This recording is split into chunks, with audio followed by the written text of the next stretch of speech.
everybody? What's going on? It is time for the crypto fucking guru.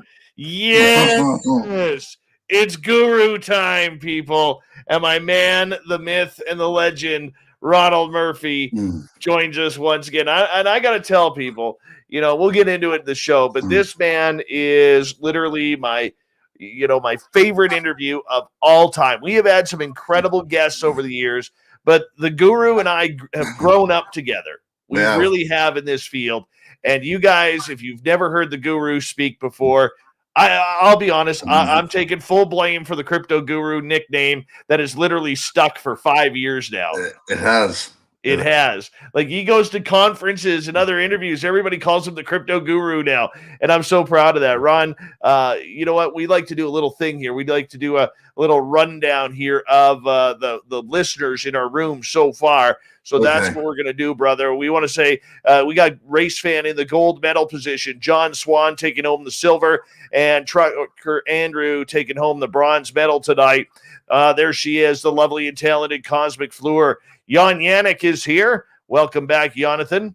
And there she is, everyone. Alaska's greatest athlete, the gorgeous Emily Bigelow. Squirrely Susie, how you doing? Madison, good to see you. Hey, Jurassic Joey, nice to have you back, buddy. Aiden and John Swan. I think I mentioned John Swan again, but I'm going to mention John Swan again, and then John Swan again, and then John Swan again. Why not? SJ and Gary from P3 Productions, how you doing? 416 Bitcoin, how you doing, brother? Good to see you, my friend. Good to see you. And we continue on here as bonjour, Julien. Comment ça va? I know I missed some here. Hold on. I got to scroll way up here for a second. And who did I miss? Because it jumped. Abe, how you doing? Ed Clater's here, everyone. Ed Clater, the gorgeous and talented Steph Dickey is here. And Ed Clater, thank you so much for that awesome super chat. Really appreciate it. Magnus Zerum, Ghost 66, Mental Pancakes, how you doing? Typical Watch, and Jeff Ierchick, how you doing? Welcome to our chat room for the first time. And I'm trying to catch up in the other chat room here. So, Chillin' Villain, Stephen Edmond, Typical Watch, Ozzy Steve, good to see you. Sassy Sandra and Mama Susan. The lovely and talented Jenny Metz is here. And as we continue on, where am I catching up? One of these days I will catch up to the rest of you. The gorgeous and talented Kira. There we are. There's Cosmic. All right, there's Ozzy Steve with a great super chat. Hey there, Bigfoot Rob. How you doing? Magnus Zerum, good to see you. And now we can scroll down. Steve Stockton from KPNL is here, everyone. Jeffrey DeRuin, good to see you. I know I'm probably repeating a few of these. Don't care. Jack Clark, good to see you. Jay Breezy, welcome to the show, man. Doc from Wyoming, how you doing, brother? Good to see you. Oob to Joe's Maine, you've got pickles. Seriously, you've got pickles. If you know what I mean, you know what to do. Millennium, thank you for coming on in. Richard Elmore, how you doing, brother? Good to see you. And Double Tim, nice to have you here. Paul John Tavares. And let's see here. Who else is coming on in? Uncle Dale and his power stash are here. Remember, people, if you find Uncle Dale and his power stash in Austin, Texas, he will let you rub it for 7 days of good luck. So make sure you find him. Austin, Texas. Silent Edge Videos and Ruth Ann, good to have both of you here. Thank you for coming on in. And gorgeous Helena. And the lovely and talented Nikki Starr is here. Hold on, I'm just getting a phone call. Hey, I'm just about to go on air. I'll call you after the show, okay? I know you're not, though. I got to run. Bye. All right, moving on. Ozzy, oi, oi to you. Howard S. Bombshell Bomber, nice to have you here. Thank you for joining us. And, oh, gosh, we're running out of time, man. Running out of time. So let's see here. Where are we? I'm just so damn excited for the guru. I'm just like running out. Nicholas Shaughnessy, Michael Lastuka. How you doing, guys? Good to see you. Fast Hemi, where you been hiding, buddy? Evil Carl, good to have you here. Adam Cram, welcome back, my friend. Welcome back. Travis DeLuca's here, everyone. He'll be signing autographs after the show. Line up to the left of the studio for Travis, if you don't mind. All right. Jenny White Bear is here. We love our gorgeous Jenny. And, oh, shoot, I better start that because otherwise we're going to be in trouble. And Evil Carl, thank you so much for that super chat. Really do appreciate it. It's a great way to support what we do. And thank you so much, brother. Really do appreciate it. Brad Forsey's here. He'll be signing autographs after the show. Line up to the right of the studio. So you have Travis on the left, Brad on the right, and we're going to get this thing going right now. So sit back, relax. It's Guru time.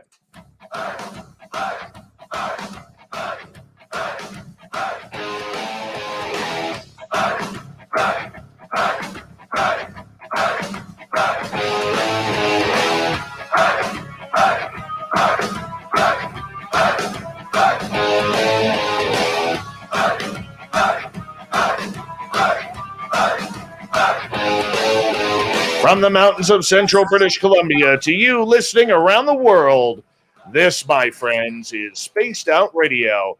I am your host, Dave Scott, sitting in the captain's chair of SOR headquarters.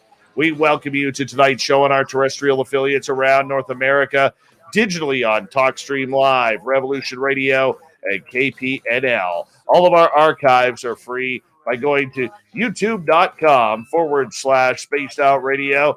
Just do me the favor, hit that subscribe button. You can follow us on Twitter at Spaced Out Radio and on Instagram at Spaced Out Radio Show. Our website is spacedoutradio.com, where we have a plethora of features for you, including rocking out to Bumblefoot and reading up on Captain Shirk's SOR Newswire. Tonight's show is brought to you by Chive Charities. Help make the world 10% happier by visiting Chive Charities today. You can find them on our website. I got to tell you, this is one guest that I know you are going to love. We call him the crypto guru around these parts because Ronald Murphy has been investigating the stuff of nightmares for over 30 years. He's investigated the things that go bump in the night and meticulously researched the historical and psychological context of myths and legends around the world. You can find all of his books on Amazon. In my opinion, he is one of the best writers in the field and in the genre. We're going to love his stories tonight. He is so eloquent and really romanticizes the entire cryptid world. And you'll find out if you've never heard the guru tonight. Guru, Ronald Murphy, welcome back to Spaced Out Radio. I hope I can live up to that introduction, Dave. You always do. It's never disappointing.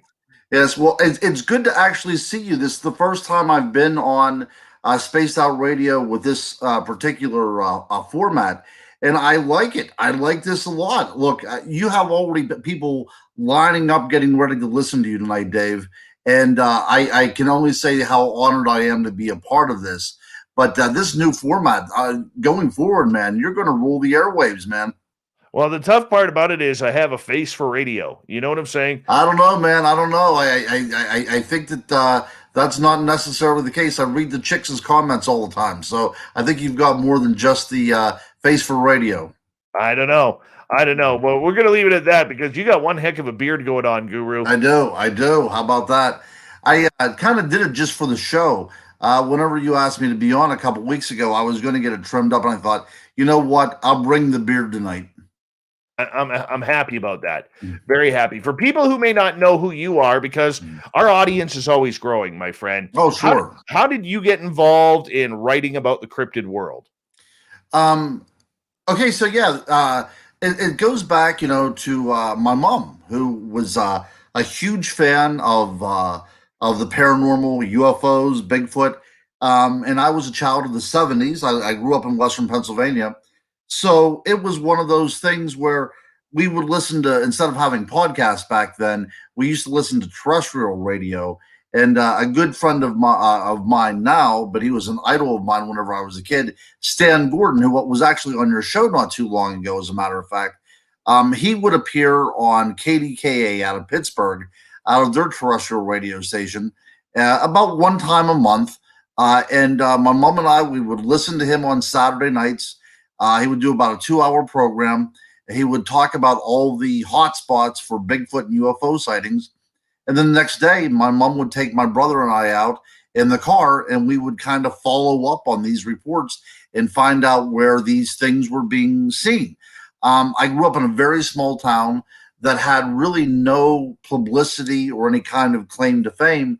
until Bigfoot and UFOs started to show up in the mid to late 1970s. And it was a great time to be a kid. I remember, back then, before the internet, we had to go to places called libraries and look up books. And I went to a parochial school. I went to St. Simon and Jude Catholic School. And I'm convinced that one of the nuns there had to be a closet cryptozoologist, because that little library at St. Simon and Jude was so very well stocked with books, not only on cryptids, but also like Von Däniken and, UFOs and all this kind of speculative type of literature as well, too. And we also had Leonard Nimoy's In Search Of.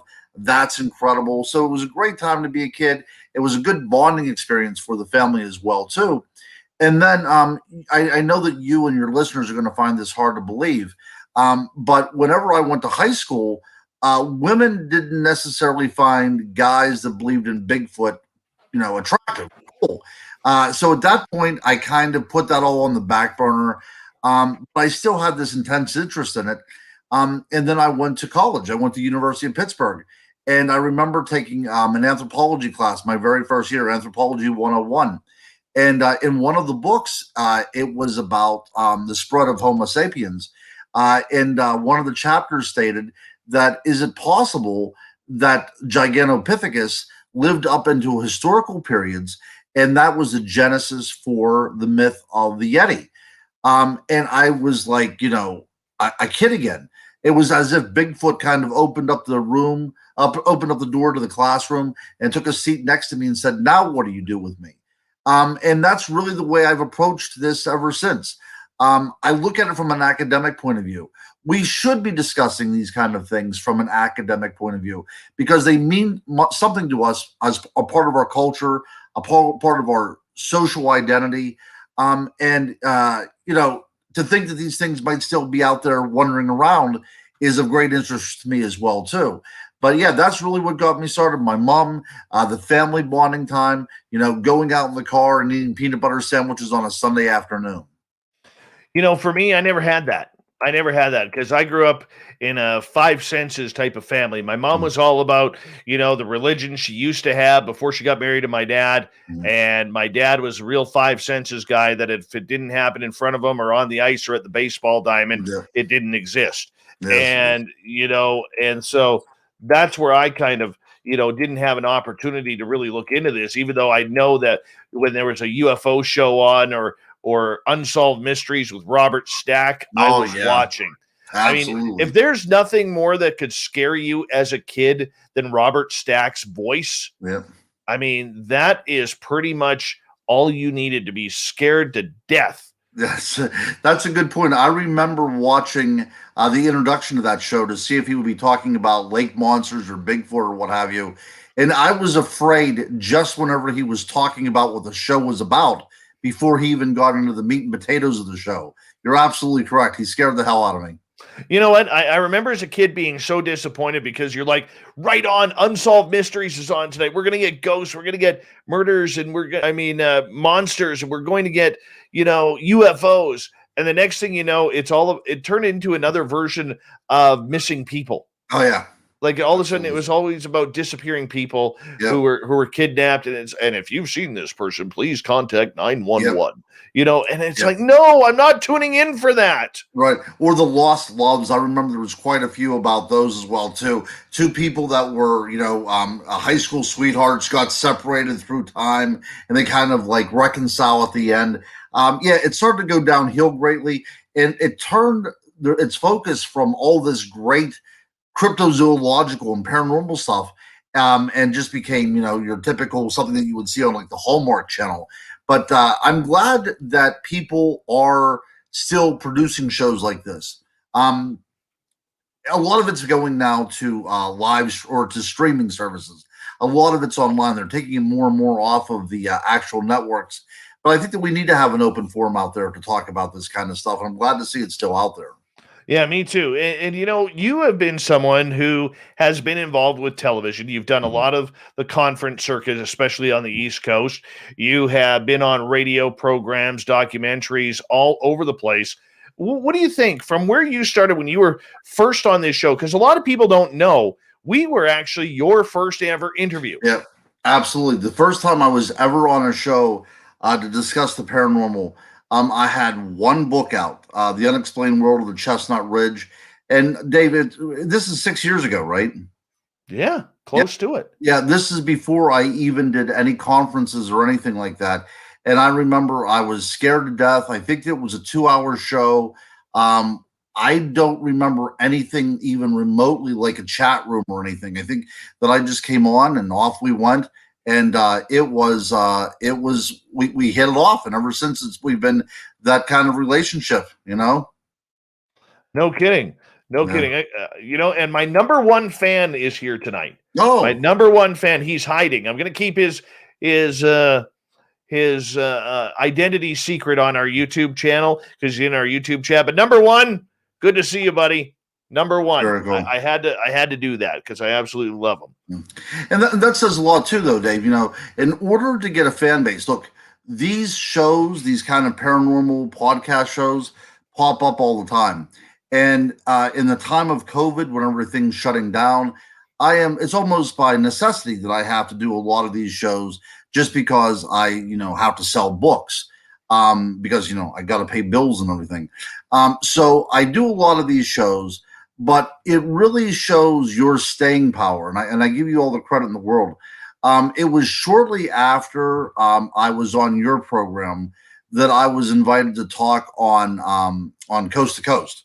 And I still say to this very day, and I'll say to all of your listeners, that this show right here, Spaced Out Radio, of all the shows I've ever been on, is not only the most intellectually based program out there, and I'm not pandering to your audience, but you also have the best, most informed listeners out there as well, too.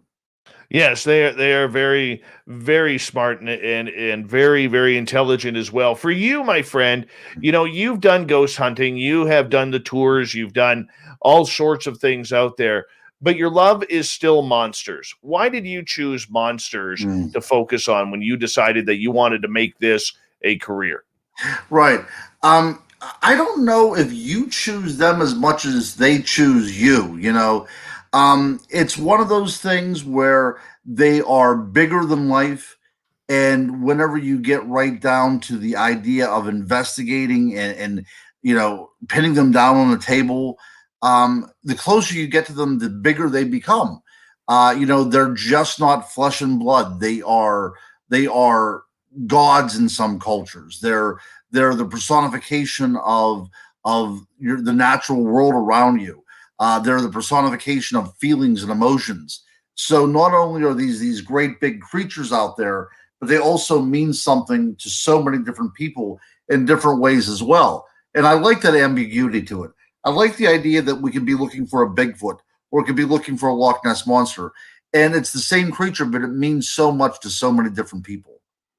It really does. And the hard part for a lot of people out there who have not had an experience, Ron, is the fact that these could exist. Because to this day, we don't know if those sightings are seeing into a different timeline, if it's just a very vivid imagination, our fears coming out, or if it's a true creature of this planet, or the stars, if you include aliens. Sure. In there as well. I mean, how do you, when you are looking into something, how do you decipher that truth from imagination or fallacy? Sure. Well, for me, the way I investigate and the way I write and the way I approach the subject, it really doesn't matter much to me if these creatures are flesh and blood. What matters to me is they exist as part of our folklore and our collective unconscious, if you will. If you look at Carl Jungian, his idea of the collective unconscious, they are embroidered into our DNA. That's the term that I used at the very first show that we did together. They need us as much as we need them. It's a symbiotic relationship. But whenever we try to get to the actual genesis of these creatures, whenever you investigate them throughout time and space in particular places, you naturally are coming to the conclusion, are these things still out there? Are they still roaming around? And people always ask me, there's Walmarts every 20 miles. How could there possibly be a hidden population of something like a Sasquatch or a Bigfoot out there? it would be very difficult if this was an animal that was solely instinctual. If this was an animal that had the same kind of thought patterns as a bear or a deer, it becomes a lot easier to stay elusive if you are self-aware. If this creature has an understanding of who it is, and if it has an understanding of who we are, and it's in its best interest to stay clear of who we are, then the idea of becoming hidden is a lot easier. It would require a lot of moving around. Also, we're talking about numbers. How many of these creatures there are? I've seen people say that there's, in the thousands of particular locations. But if you look at the world of the great apes, you need anywhere from about 500 to 800 individuals to have a viable breeding population. And if we would look over North America, we're talking about the United States up into Canada, and we're talking about only 1,000 of these creatures out there over that kind of landmass. I think it would be very easy to stay hidden for a while. Again, like I said, there also has to be other components to this as well. They have to stay territorial without being confrontational. So things like infrasound could come into play, or things like pheromones could come into play. There are different elements that these creatures can use to keep a territory safe from intruders. But definitely, I mean, there are a lot of unexplored places out there, especially in the Pacific Northwest and, around where you're at right now, Dave. But I mean, there's still sightings all the time in my home state of Pennsylvania. And if I wanted to, and if I had the wherewithal, I could easily stay hidden for a great period of time in some of the locations very near my house. So if there's a will, there's a way to do this. And for you, though, I mean, the stories are so realistic that people tell. All Oh right. yeah, How do yeah. you tell the difference, Ron, between someone who is trying to get that 15 minutes of fame because they wanted to be on television comparatively to someone who's had a true experience or encounter? Right. So I get calls all the time, a few a week, as a matter of fact, with people saying that they have a haunting in their home. They've seen a Bigfoot, they've seen a UFO, they've seen something. And almost instinctually what this person's motivation is. If they pick up the phone and, they're automatically telling me their name, that they have this kind of sense or power or ability to communicate with these creatures, then I know that they've watched far too much television. Because these programs exist out there, they have acquired a bit of vocabulary to go along with whatever particular purpose they have in reporting these particular incidences. It's whenever I'm at a conference and somebody comes up to me and says, "You don't believe in this stuff, do you?" And I tell them I keep an open mind. And then they walk away and they wander around a bit. And after about 10 minutes, they meander back to my table and they say, "I have a story to tell you." And their eyes tear up. And they tell me a story that has affected them systemically. It has affected them spiritually, physically, emotionally. And we were talking about these very big, hardened guys that is brought to, weeping because they saw something like this. I never find out their name. I never find out where they live. They're simply telling me their story because they need that catharsis. They need to get this off of their chest. It's almost like I'm a priest in a confessional. They need to tell me something that's haunting them, and they're wanting an ear, somebody that's going to listen to them and not judge them in any way. And I'll tell you what, Dave, that is really what's brought me to the conclusion that there is something out there. I've never experienced any of these creatures myself, but of all the people that I've had come up to me and actually shaking and telling me about an encounter that did not cause violence in any way. Some people were just walking through the woods and something walks across the trail in front of them.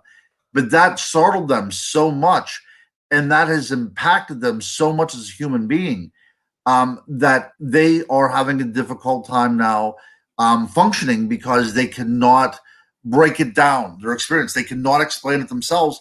So they simply have to tell somebody about it. Very true. And we have about 3.5 minutes beforehand. Out of all those stories that someone has come up to you in that situation, Ron, where they're like, can I tell you something? Yeah. I've never told you this. Is there a story that has impacted you that you just like blew your mind? Well, yeah, I mean, it blew my mind and it blew their mind as well too.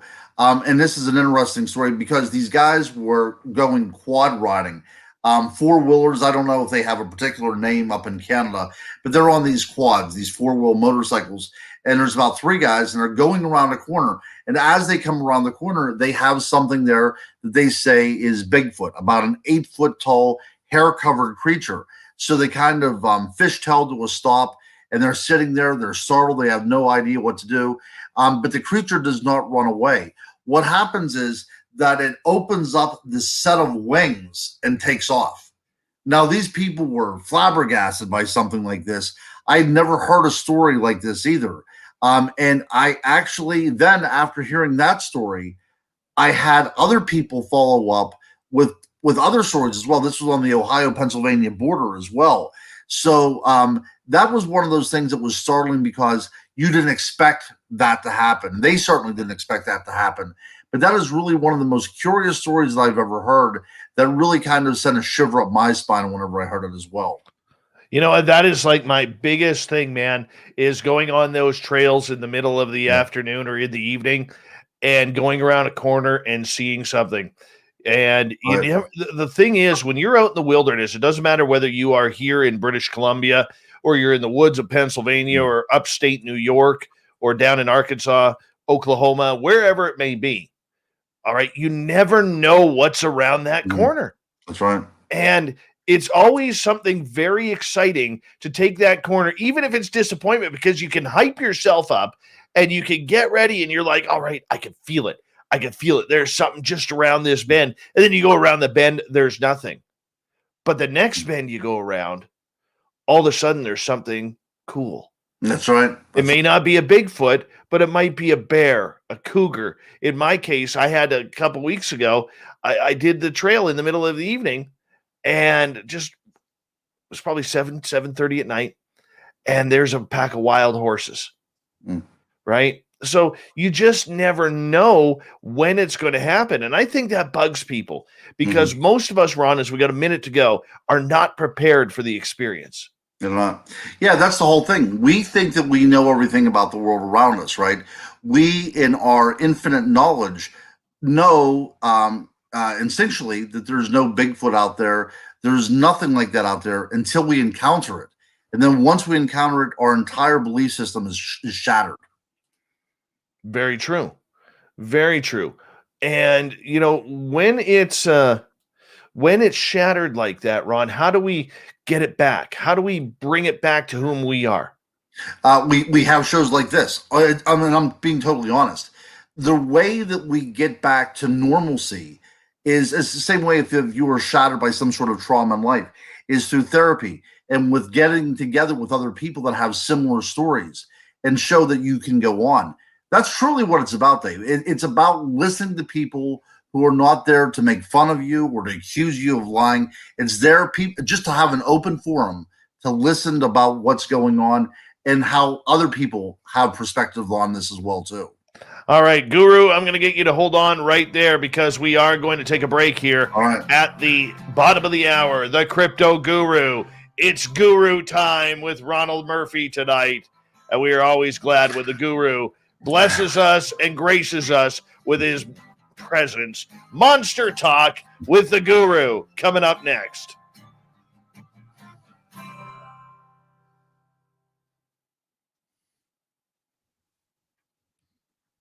All right, we're clear. Hey, Dirty Filth, how you doing? Hey, Flat Earther, what's happening, buddy? Good to see you. What is this channel? Welcome to... Oh, it's Dry Toast. What happened to your name? Oh, he's using his son's phone. We are camping on the coast in Oregon this week. Dry Toast. Watch out for Sasquatch and hippies in Oregon, man. Yeah. Hey, Grandma Rose. How you doing, beautiful? By the way, I have a feeling the border is going to open up soon, Grandma Rose. And you better get your 97-year-old butt down to Vegas and party with us. Just saying. That better happen. We love Grandma Rose here. We really do. Hey, oh, there she is, everyone. She's just entered the building, fashionably late as ever. The gorgeous and talented Manitoba Becky. She is a Brandon Wheat King. Yes, she is. Manitoba Becky. Hey, thanks for that super sticker there, buddy. Thank you, Flat Earther. Appreciate that. We'll accept that.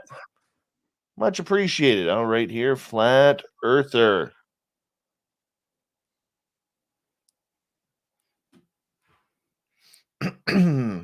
By the way, Jessica Lee's daughter, Ron, Jessica Lee's daughter, listener Jessica Lee messages me this morning. Okay. And tells me that last night she made a breakfast casserole for dinner. Okay.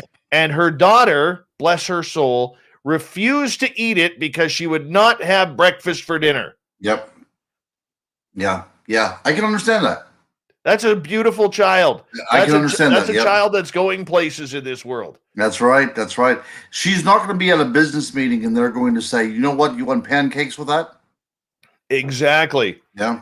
She is going to be making 6 figures plus without because she refuses to eat breakfast for dinner. Exactly. Company car, all expense account, everything. Exactly. The black credit card. That's right. That's right. You know, with no limit, no interest on it. Yeah. Although Sparkle 8, is it Sparkle 8 Sparkle? Yeah. You can bring on the pancakes anytime. What the hell is up with her? I don't know. She's from Manitoba. She's from the prairies. That explains everything. Yeah, that explains everything. Yeah, she likes temperatures that are about minus 55 Fahrenheit. Right. She likes that. Yeah, hi, Nikki. How are you? Hi, gorgeous Jenster. Let's see here. Don't forget, guys, questions come in hour number 2, if you don't mind. Hour number 2. Yeah.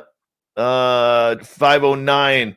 Let's see. What did he say? Dessert tonight is PB&J waffles and ice cream. See, you can have a waffle cone if you're wrapping that ice cream in a waffle. That works. Mm-hmm. Okay, but you can't have that waffle with syrup for dinner. You can't. Mm-hmm. Hey, Jose, how's it going? Aussie, sister. What's happening? Let's see here. Fast Hemi, he has been. It's about time he got his ass back here. Mondak, nothing beats a good breakfast burrito any time of the day. There's a reason why McDonald's only serves them in the morning. Guru, some of these people, I mean, I'm concerned. I am very concerned too. Hey, Rex Goodrum, how you doing? Waffles and fried chicken. No, that's something that I cannot do. No, that's just that seems sinful. That seems to be like one of the 10 commandments that got overlooked. I agree. There was actually 11 commandments. That's right. Thou shalt not eat breakfast for dinner. Exactly.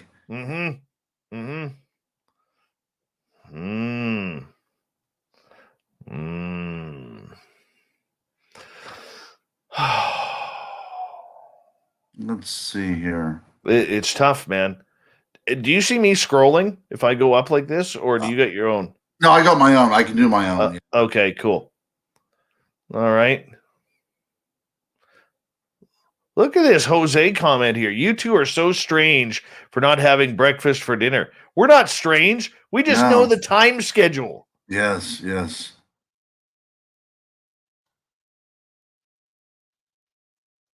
Hi, Michael Astuca. What's happening, man? All right. I think we got about 30 seconds here. Hi, Edens. How are you? Hi, Sandra. Want to say a big thank you to Flat Earther, to Carl, to Ozzy, Steve, and Ed Clater for the amazing super chats tonight. I want to say we really do appreciate it. It's a great way to support this show. And, of course, everybody who's new. Hi, April, May, June from Vancouver Island. You're looking beautiful tonight. If you're new, don't forget to hit that subscribe button. Here we go.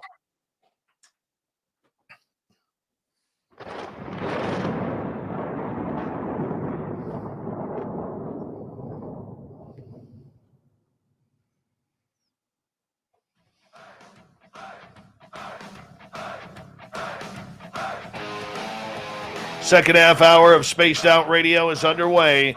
My name is Dave Scott. Thank you so much for joining us.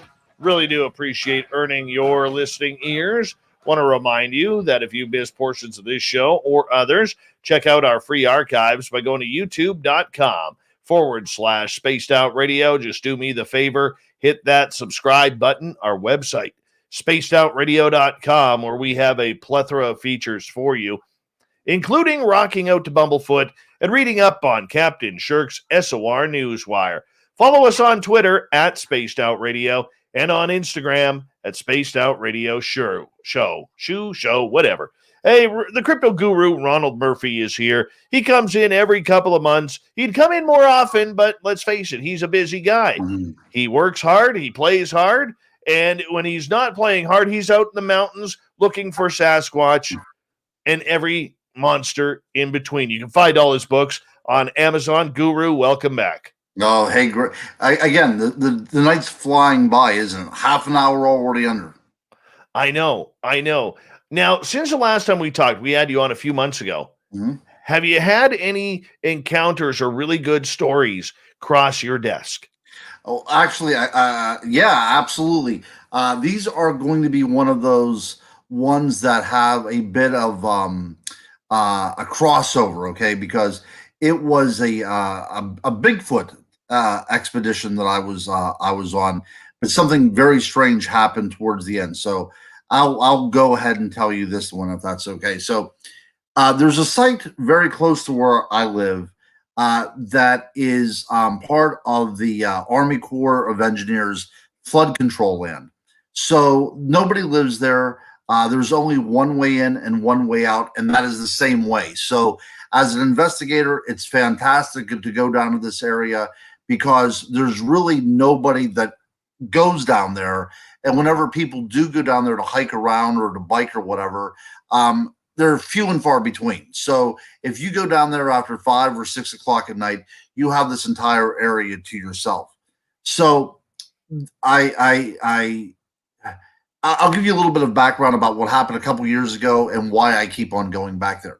So I've seen a lot of different light anomalies down there, and it was probably about maybe 7 or 8 years ago. This is before I started to write, and this is one of the impetuses for the reason I started to write, is that there was a time whenever this place was supposed to be the haven for werewolves.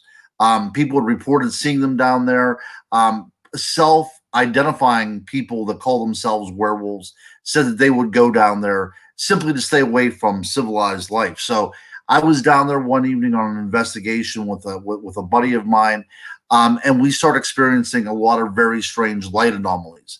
One particular light came on the trail. It kind of flashed on and fluttered off, and then off to the right, something starts following us. Again, we talk about portals, we talk about all this kind of stuff. The only thing that I can tell you is that I saw something strange that I could not explain. And whatever that light was, allowed something into our world to start following us. I mean, I know that sounds kind of sci-fi, but let's just say whatever that was, strange things accompanied it. Okay. So I hurried up and got out of there. But, every time I go down to this area, there's something that strange happens, strange lights, strange sounds. And a few years ago, whenever I was teaching, they asked me, the faculty asked if I would like to take them down on a ghost hunt. And the last thing I wanted to do is take a lot of middle-aged women out on a ghost hunt. But then like one of the 25-year-old teachers came up to me and she said, "Are you taking us on a ghost hunt?" I said, "Well, absolutely I am." So we go down there, and nothing is really happening or anything until it starts getting dark. And then we start experiencing these orbs that are going just to the women. They seem, you could not see them with the naked eye, you had to see them through a camera lens. They're starting to make circles around the people. Some would even land over their faces. Very, very strange things were going on here. We got back to the car. One of the girls reported that just something had scratched her. Just very strange things are going on there. So that's one of the reasons why I go to this area a good bit. So we were down there probably 2 weeks ago, and we're starting to find things that look like possible gifting from something. We found a baby doll that did not have a head laying up on top of a tree stump. We found some shiny bottles that were put in conspicuous locations so you could actually see them, even though there's nobody else going down there.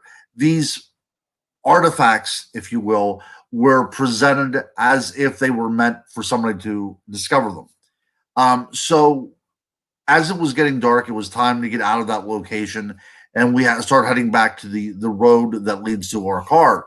And as we were going back, my son starts taking pictures, and he suddenly says, "My camera is dead."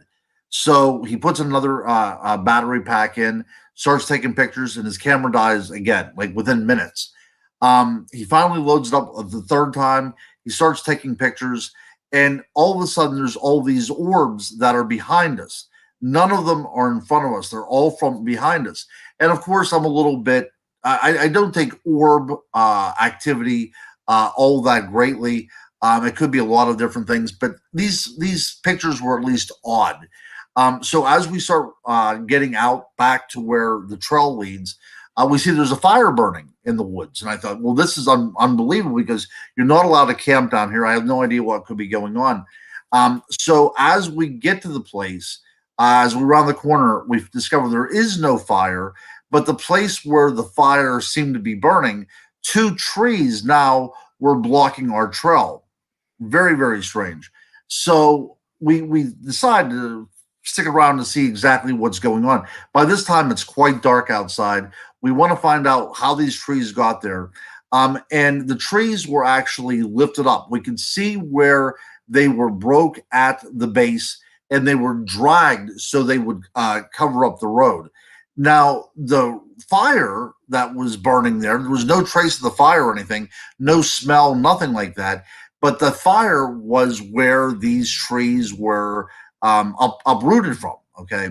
So as we were there and looking around, and this is very, very strange. It gives me kind of goosebumps now. We hear the sound of 2 what sounds like elderly women talking in whispers, moving through the woods, coming our way. Of course, it was dark. We could not see anything, but you could hear the whispers just gradually getting louder and louder as they approach us. Then these whispers become what I can only call chanting songs. It sounds like 2 elderly women were chanting words that I could not make out. And I will tell you, as an investigator, I ran. I got out of there. The other guys that we were all there. We were adult men. There was 4 adult men there, and we all ran back to our cars and got out of there as quickly as possible. That is one of those strange things where you go out there looking for a cryptid and something else finds you. And Dave, you and I have talked about this before in the past. I think there's a gray area when we talk about the paranormal, that the idea of Bigfoot and Dogman and UFOs and ghosts and all this other stuff really should not be separated, because I think that there is some sort of intrinsic link there that kind of binds everything together. And in the past few years, when I've been going out on investigations, more and more that we're left with more questions than we are answers. The crypto guru, Ronald Murphy, is here tonight. I got a story for you. Sure. And I'm curious to see what you think. And I've mentioned this on air before, but I know you're a guy who looks into the weird and strange. I mean, Bigfoot is one thing, but if there's something more strange about it, that's what really gets your interest in the story. So my friend Mike was about a year and a half ago.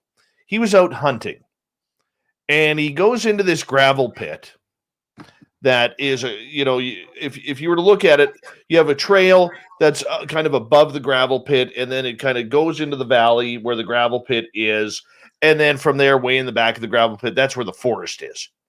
Okay, so he's in there looking for grouse, rabbits, whatever else, maybe a deer.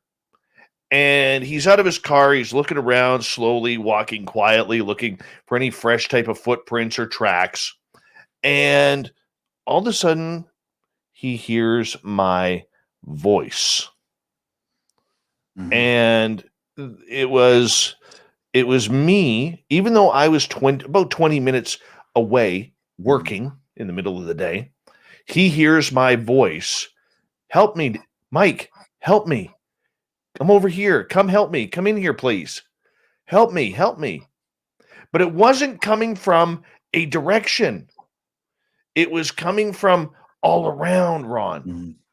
Have you heard of this? I know I've heard the Wendigo Mhm. and the Skinwalkers do this, but one of the First Nations elders that I've asked about this says that we don't have Skinwalkers and Wendigo around here. But he said the little people have been known to take people by doing that. And like I said to Mike, I said, I'm glad you didn't go, because I really truly believe that if he would have went looking for whatever was mimicking my voice, I don't think we would have seen him again. Yeah. What is strange, and of course, this has given me kind of the heebie-jeebies as well. Whenever I was talking at the very beginning about looking for the werewolf, and that light appeared, and something started to follow us after that light appeared. This was a complete darkness, and we had lost the trail trying to get back to where we had parked. So we were walking off the trail in the woods. And you know what happened? As that thing starts following us on the right, off to my left, something calls my name. It just said it one time. It said Ron. If that thing, whatever that was, did not call my name, then we would have kept on going straight, and we would have become more and more lost, and possibly even been cut off by whatever that was following us.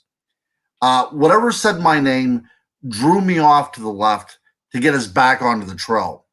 Now, that worked in my advantage that particular time.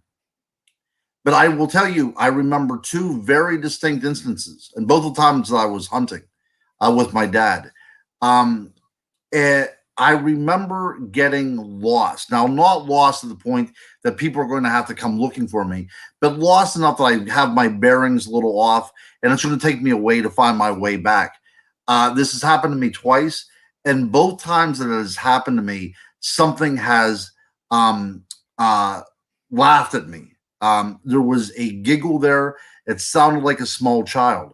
Now, going back to the idea of something calling out in your voice, there are a number of instances where things have come up to somebody's house and tried to lure the people out by calling their name. Sometimes there's a knock at the window. Sometimes there is just a yell. Whatever the case is, something is trying to lure somebody out into someplace else, as if it were a trap. The Wendigo, the Ojibwa talk about this kind of things. This is a being, a spiritual being, in many reports, centralized around the Great Lakes regions. And it is said to be this kind of spirit that can take over and basically possess a human being. Again, whatever is going out there, it's just not you, and it's just not me hearing it. There's other people hearing this as well, too. And we keep on going back to the idea of the little people, something that's a fixture in not only the First Nations, but also Native American folklore as well, too. It's ancient, and it's all around the world. I wrote a book last year entitled On Fairies, and I even bring in the parts of Australia have their own versions of these creatures as well, too. Really?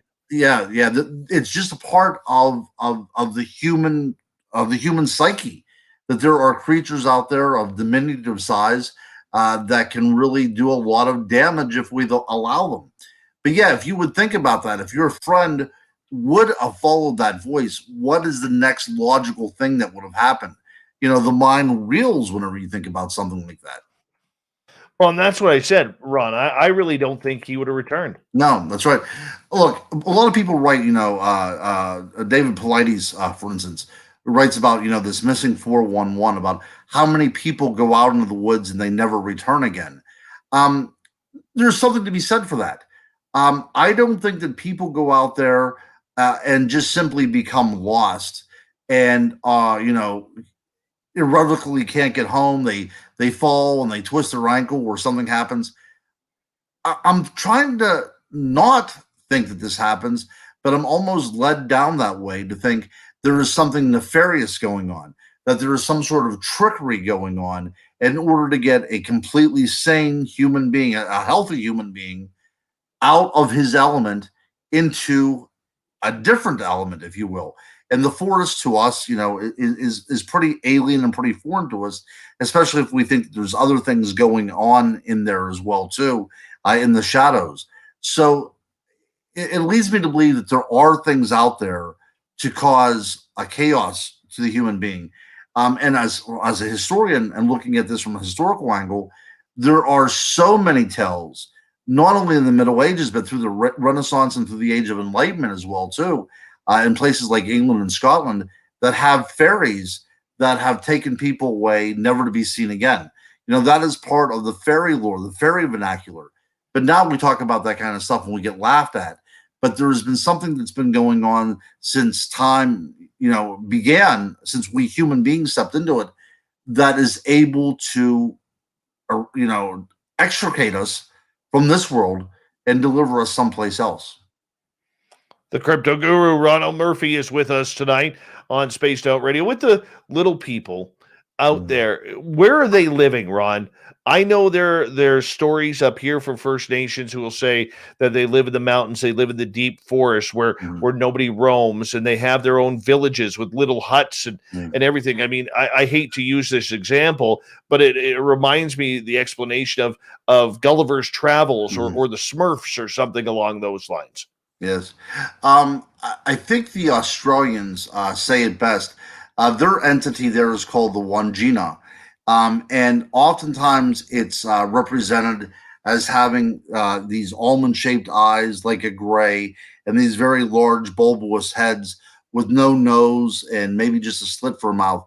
So it would look as if they had taken a representation of a gray, but that is what they call the Wangina, and that is their type of fairy in that culture. And they live in the space between spaces, if that makes any sense. They live within the world, but they are concealed in places that seems to be almost on a different physics altogether. Something from a quantum physics standpoint. They occupy the openings in openings. So I know that doesn't make much sense, and that's not a very good description. But they exist all the time within our world. They just simply slink into the recesses to wait for whatever is approaching. But if we look at in England and Scotland, they inhabit fairy hills. Some places are under lakes, so in the Great Lakes region around Lake Superior and Lake Michigan, they live under the water. In Massachusetts, in the Bridgewater Triangle, the Puckwudgies, they're said to live, in the deep woods. So it depends upon where you're coming from. Even Hawaii has their version of the little people, the Menehune, and they're said to live, in the deep forest as well too. But I think all the time, all cultures say that they are separated from us in some way to denote just how dissimilar they are from us. Do you see them as evil or just tricksters? Okay, that's a great question. And this is one of those things that I've really been kind of struggling with, okay? So whenever we have a Judeo-Christian influence on our lives, we start seeing things as good and evil. I see them as almost ambivalent, that you should not cross their paths. And if you do cross their paths, don't piss them off in any way. You have to somehow appease them or at least ignore them. Don't try to make yourself known.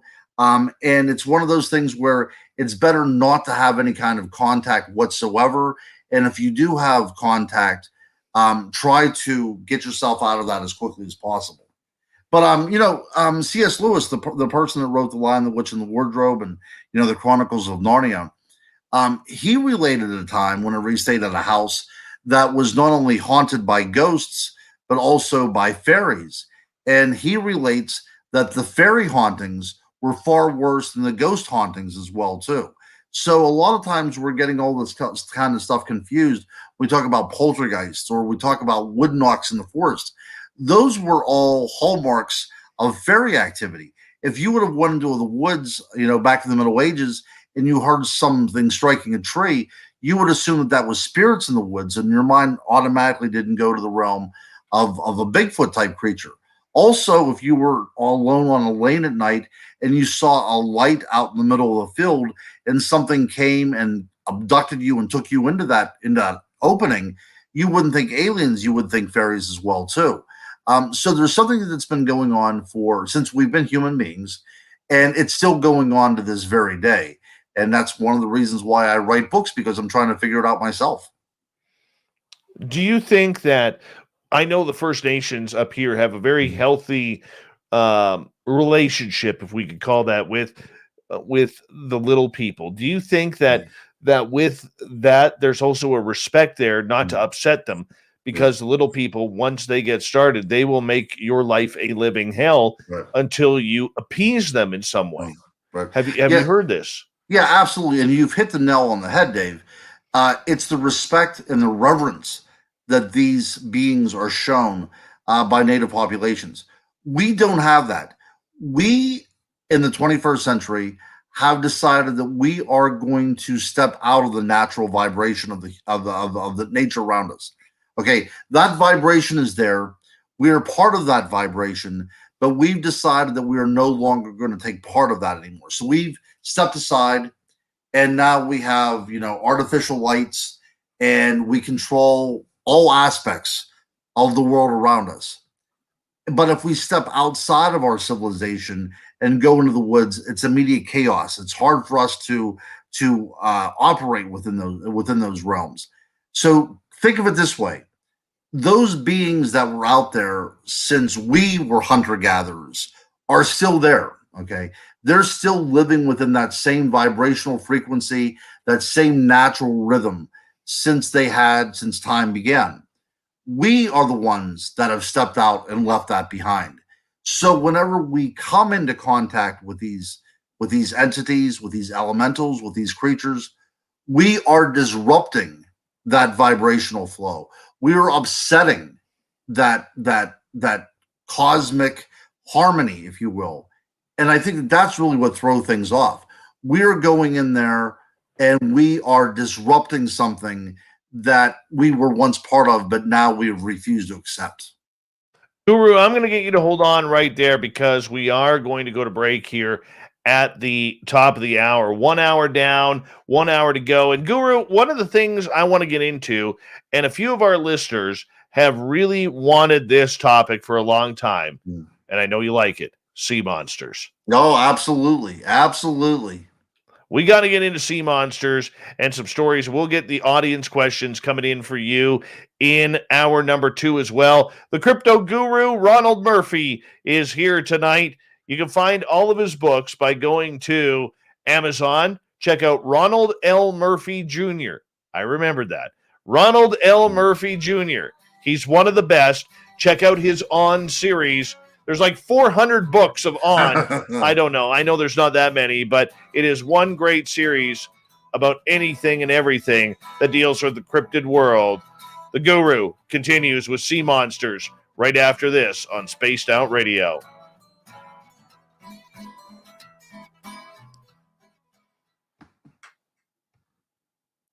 All right, Guru, we're clear. I just going to run my dogs outside. Go right ahead. And so I am going to quickly step away. If you want to hang out with the audience and chat with them. I want to hang out with them. Nucker is asking, Guru, are you on Team Stump or Team Rock for Devil's Tower? Oh, right. Okay. Yes. Wow. You know what? I've never been there, and I want to go there so badly. Wouldn't that be awesome if it was a stump? I mean, I think that would be great if we were dealing with a petrified stump there, because we're looking back into the past that was, this huge megafauna and megaflora. It would be great to think that that actually happened. So I guess the romantic in me will go with Team Stump.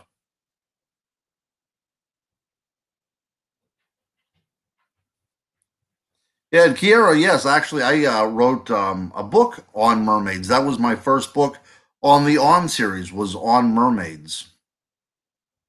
But I do love the ocean as well, too. I wish I lived near the ocean.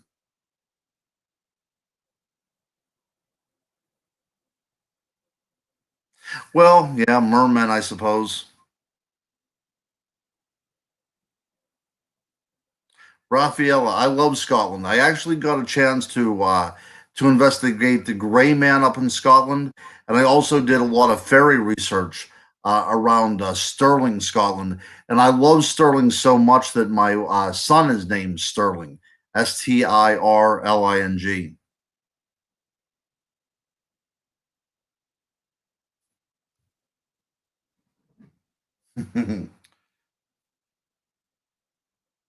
Mer people, mer persons.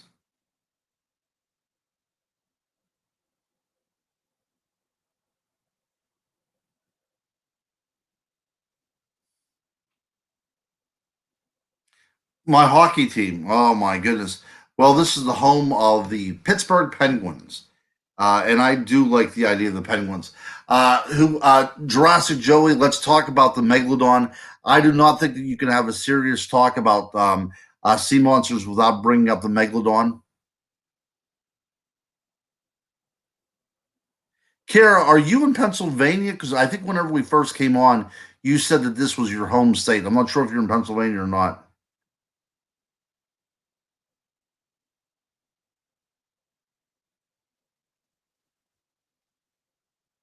Actually, let's see here. Michael, I just wrote a book about a year and a half ago called On Aquatic Monsters of the Great Lakes. It's available on Amazon. Lauren Coleman said it was one of the top books of that year, and he voted that as the number one lake monster book of that year. I'm very, very proud of it, but I do have one that covers every Great Lake.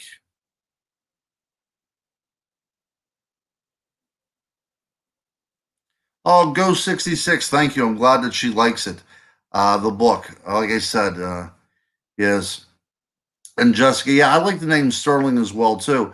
My oldest daughter, or I'm sorry, my youngest daughter's name is Willow, and I really like the name Willow a lot. But she said she wished she was named Sterling, because she likes the name so much.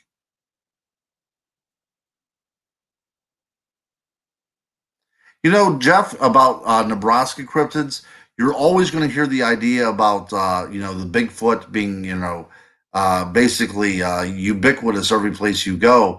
But, out there, as we get more to the plains, you have these great creatures like thunderbirds. I hope at one time, my dream is, and see if anybody's on board with this, I think that we need to get a motorhome and drive to every 50 states and maybe every province in Canada as well too, getting into the legends and the folklore of each state and province. Hey, Guru. Hey there, buddy. I'm back. Yes. All right. Let's see if my Conversation phone. here. These great guys are great. Oh, they're fantastic. Uh, Fantastic. yeah, I like the name Sage as well too. Jessica Lee, she has a daughter named Sage. I like that. Yes. Yes. Yes. I am pulling for Montreal or Vegas. One of the two, Knucker. One of the two. I would like to see Canada bring the cup home, though. We had talked about this. I said, I'm a Penguins guy from where I'm at, but one and done. That's not, that's not going to get anything done. All right. We got a lot of good questions coming up here for you. I don't know how far down you got, but let's see here. We got about 1 minute, Guru. Okay, great. Hey, Max Torrance over in our Spreaker chat. How you doing, buddy?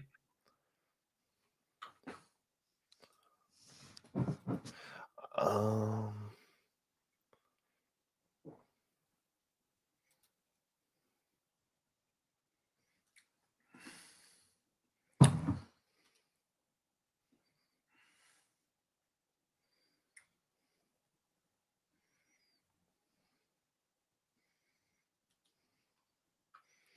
I will, Howard. I did get it. Thank you. All right. A great way to support this show is hit that subscribe button and give us a thumbs up, thumbs down, whatever you feel we deserve. Thank you for the super chats from Ed, Steve, a couple of times, Carl, Flat Earther, Patrick, Andrew, and Madison. We got 5 seconds. Sit back, relax. The Guru is next. You're listening to Spaced Out Radio with Dave Scott. Follow Dave on Twitter at Spaced Out Radio and on Facebook, Spaced Out Radio Show. Here we go with hour number 2 of Spaced Out Radio tonight. My name is Dave Scott. Thank you so much for joining us. I really do appreciate earning your listening ears wherever you are in this beautiful planet we call Earth. Want to say hello to everyone listening in to our terrestrial affiliates around North America and digitally on TalkStream Live, Revolution Radio, and KPNL. All of our archives are free by going to youtube.com/Spaced Out Radio. Just do old Davey the favor, hit that subscribe button. The Desert Clam has set the password for tonight in the SOR Space Travelers Club. Casadrosis. Casadrosis is your password. Use it wisely, Space Travelers, as the Clam sets the password each and every night right here on Spaced Out Radio. Our website is spacedoutradio.com, where we have a plethora of features for you, including rocking out to Bumblefoot and reading up on Captain Shirk's SOR Newswire. Follow us on Twitter at Spaced Out Radio and on Instagram at Spaced Out Radio Show. We continue on with the crypto guru, Ronald Murphy, tonight, as you can find any of his books on Amazon by typing in Ronald L. Murphy Jr. He's a great book, a great author of great books and a series called the On series. And we're going to get into sea monsters right off the bat. Guru, thank you so much for joining us. Oh, it's a pleasure to be here, man. I'm telling you, it's almost over, and it seems like we just started. But yeah, one of my favorite subjects. So I'm looking to let's say dive right in, Dave. You know what? I want to start something because one of the big things around here that we talk about quite a bit is I can't handle breakfast for dinner, man. I can't. And a good friend of this show, Rick, messaged me first thing this morning. He's like, dude, I got something for you. I got something. So I'm going to play this. All right. I'm going to play this. And I want you all to listen.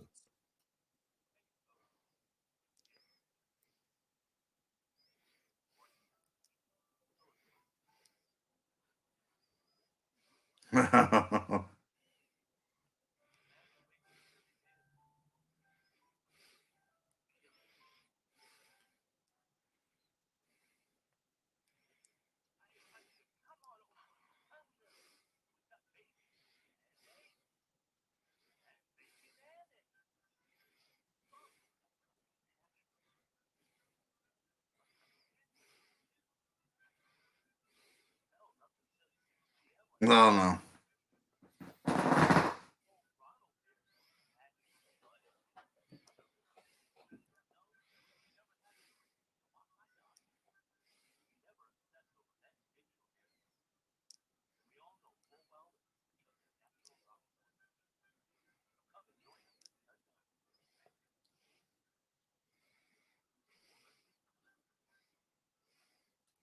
Well, apparently our YouTube side didn't get the sound of that, which is really too bad. But basically, it was insulting me for not liking breakfast for dinner. All right, it's a sick habit that a lot of people have. Sick habit that a lot of people have. So I apologize about the audio. Tried something new there for our YouTube side. Apparently, didn't work, and well, it worked on the podcast side, so you'll have to go on the podcast side to listen to it, or the radio side, one of the two. Anyways, either way, sea monsters, Guru, sea monsters. All right, let's just start right off the bat. The one that scares me the most. Is Megalodon still living in the ocean? I would say I hope so. Okay, so let's talk about Megalodon for a little bit. Okay, so whenever I was a kid, there was a school of thought that suggested that Megalodon just passed away like 10,000 years ago. Like it was a species that was right up there with modern humans, almost into the historical period. That's whenever I was a kid. Now they're saying, and they being, the paleontologists are saying that it probably died out of about 3.8, 3.6 million years ago. I don't necessarily buy that. And there's a few reasons. Number one is there's really no reason why a species like that would go totally extinct.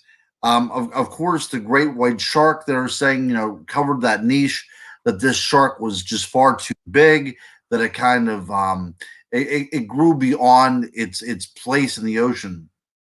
But I would think that if this shark is existence, that you would not encounter it if you're going on a leisurely swim.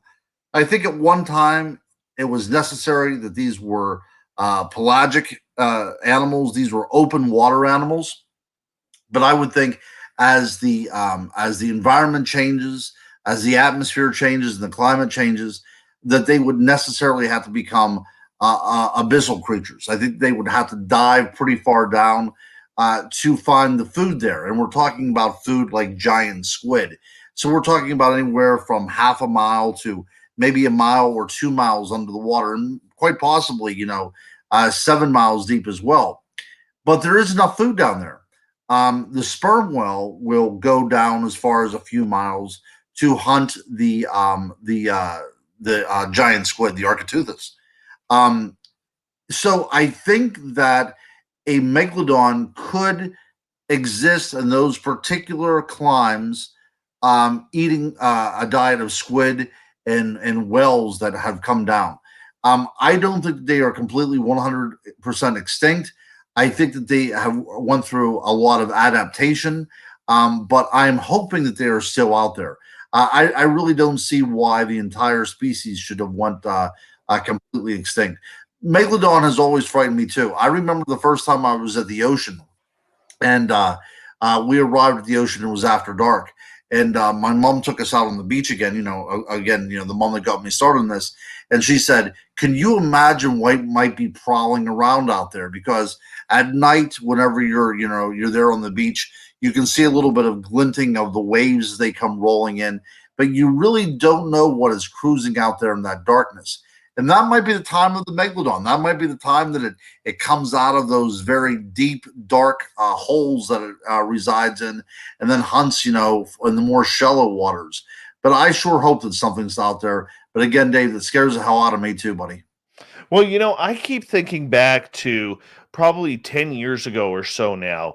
There was a report out of Australia, because if it's big, it's near Australia. It has to be this way. Yeah. And if it's dangerous, yeah. Exactly. I mean, everything kills you in Australia. Even the toothpicks can kill you in Australia. Anyways, in Australia at certain beaches, they have nets out in the water to keep the sharks away from surfers and the public, so that way they can enjoy the beaches. Well, there was a great white shark, probably 15, 16 feet, that was caught in one of those nets. And this thing had a bite from spine to the other side, right around to spine. Scientists said it was one full bite. And they measured that a shark to make that sort of bite on a 15 to 16 foot great white shark had to be between 30 and 40 feet long. That's getting into megalodon territory. That's right there in megalodon territory. That's right. That's right. The other thing that's been going on recently as well too is the size of this creature. At one time, it was about the size of a Greyhound bus. Now they kind of shortened it a little bit more. So, 25, 35 feet. And it was a killing machine. This was a very fast predatory killing machine. And because those incidences are happening, and not just with great white sharks, there are bodies of whales that wash up that have these kind of bites taken out of them. Killer whales are being washed up with these kind of bites taken out of them. Something's doing it. And occasionally occasionally, one particular incident, there was a shark that had a radio tracking in it. and it was going about its merry way. Then all of a sudden, something apparently grabs hold of it. Its temperature changes dramatically, and it starts diving down, miles deep very, very quickly. So what it looks like is something actually ingested the creature to change the body temperature on that particular gauge, and then it just plummeted straight down into the depths of the water where it resides. So we are having these anecdotal things happening where we're seeing evidence of something incredibly big and powerful still plying the oceans out there to this day. But the problem that we have with that, Ron, whether it's mermaids, whether it's Megalodon, or any other type of ocean or subterranean type of creature, the amount of traffic on water, we would see more than what we are seeing. Why aren't we getting Megalodon reports the way we're getting Bigfoot reports? Why aren't we getting mermaid reports or Loch Ness monster type reports like we are with Sasquatch reports? I mean, explain that to me. Yeah, these are great questions. And one of the reasons why my theory is this. The oceans are veritable highways at this point, but they follow very precise routes. Besides your sailboat or your private little vessels and things, the big boats are going to be doing very set patterns. And I think there's so much traffic in those areas that these creatures simply avoid them. They produce a lot of sound. They're going to be producing a lot of not only noise, but it's also going to screw up a little bit of the environment as well too. Probably throw off the fish that live in that area. So it would just not be a good place for these kind of creatures to survive. So they simply move out of those trading routes. I've believed that for a long time now, and so one of the reasons why we don't see these kind of cryptids or these kind of legendary animals is because people are so habitual. We do the same thing again and again that these creatures simply move themselves away from those areas. That makes sense, but still, there's always ships out there looking for this, or even and I hate to use this as an example, but there's still, especially in the Eastern Pacific, going into Asia, there is still a lot of illegal fishing happening, and yet we haven't heard any of those types of fish being caught by these illegal gill netting operations. And I think that is a great point that you have made right there as well too. Because we're going into the realm of legality, could you imagine what things might have been captured and not reported simply because these boats are working under the guise of federal and national laws? I've often thought about this many times. One of the reasons we know that the coelacanth was alive is because they would start appearing in fish markets. That's how we knew that something like this was out there. But now it's not that easy because you have to be undercover.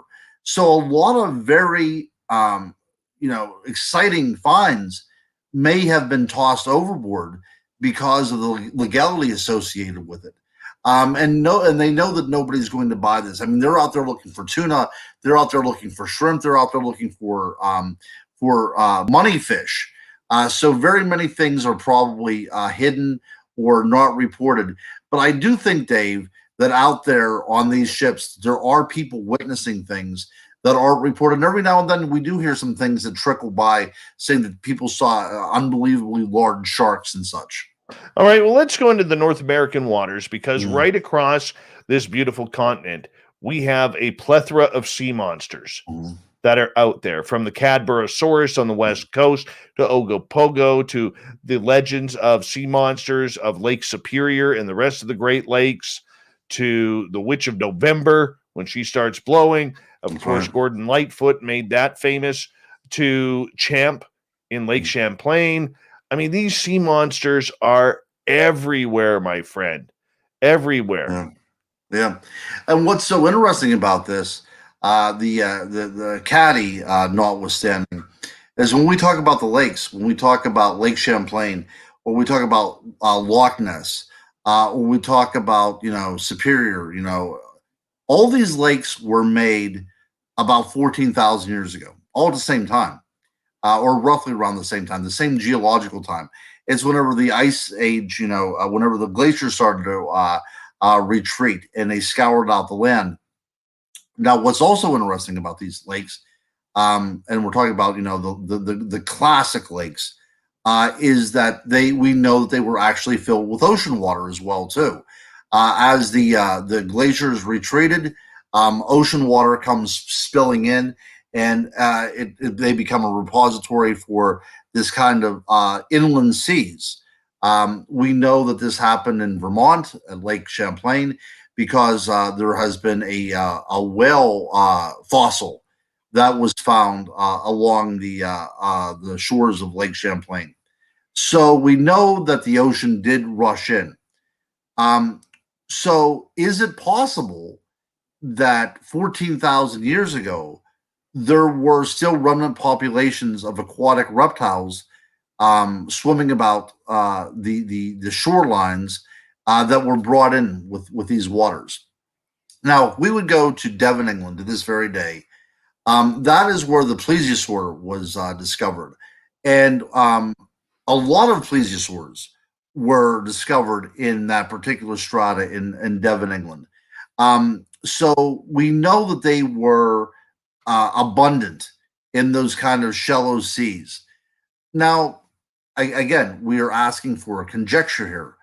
But if we would go back in time to the end of the last ice age, is it possible that whenever these glaciers retreated and they opened up spillways, allowing the Atlantic Ocean to spill on in and fill these great basins up, is it possible some of these creatures, like the plesiosaur, was washed in, they became trapped in there over a period of time, and adapted, evolved to maintain some sort of stasis within those lakes until they were, until they lived up into, historical times and maybe evolved, died away. They became nothing more than legend and folklore that was passed on.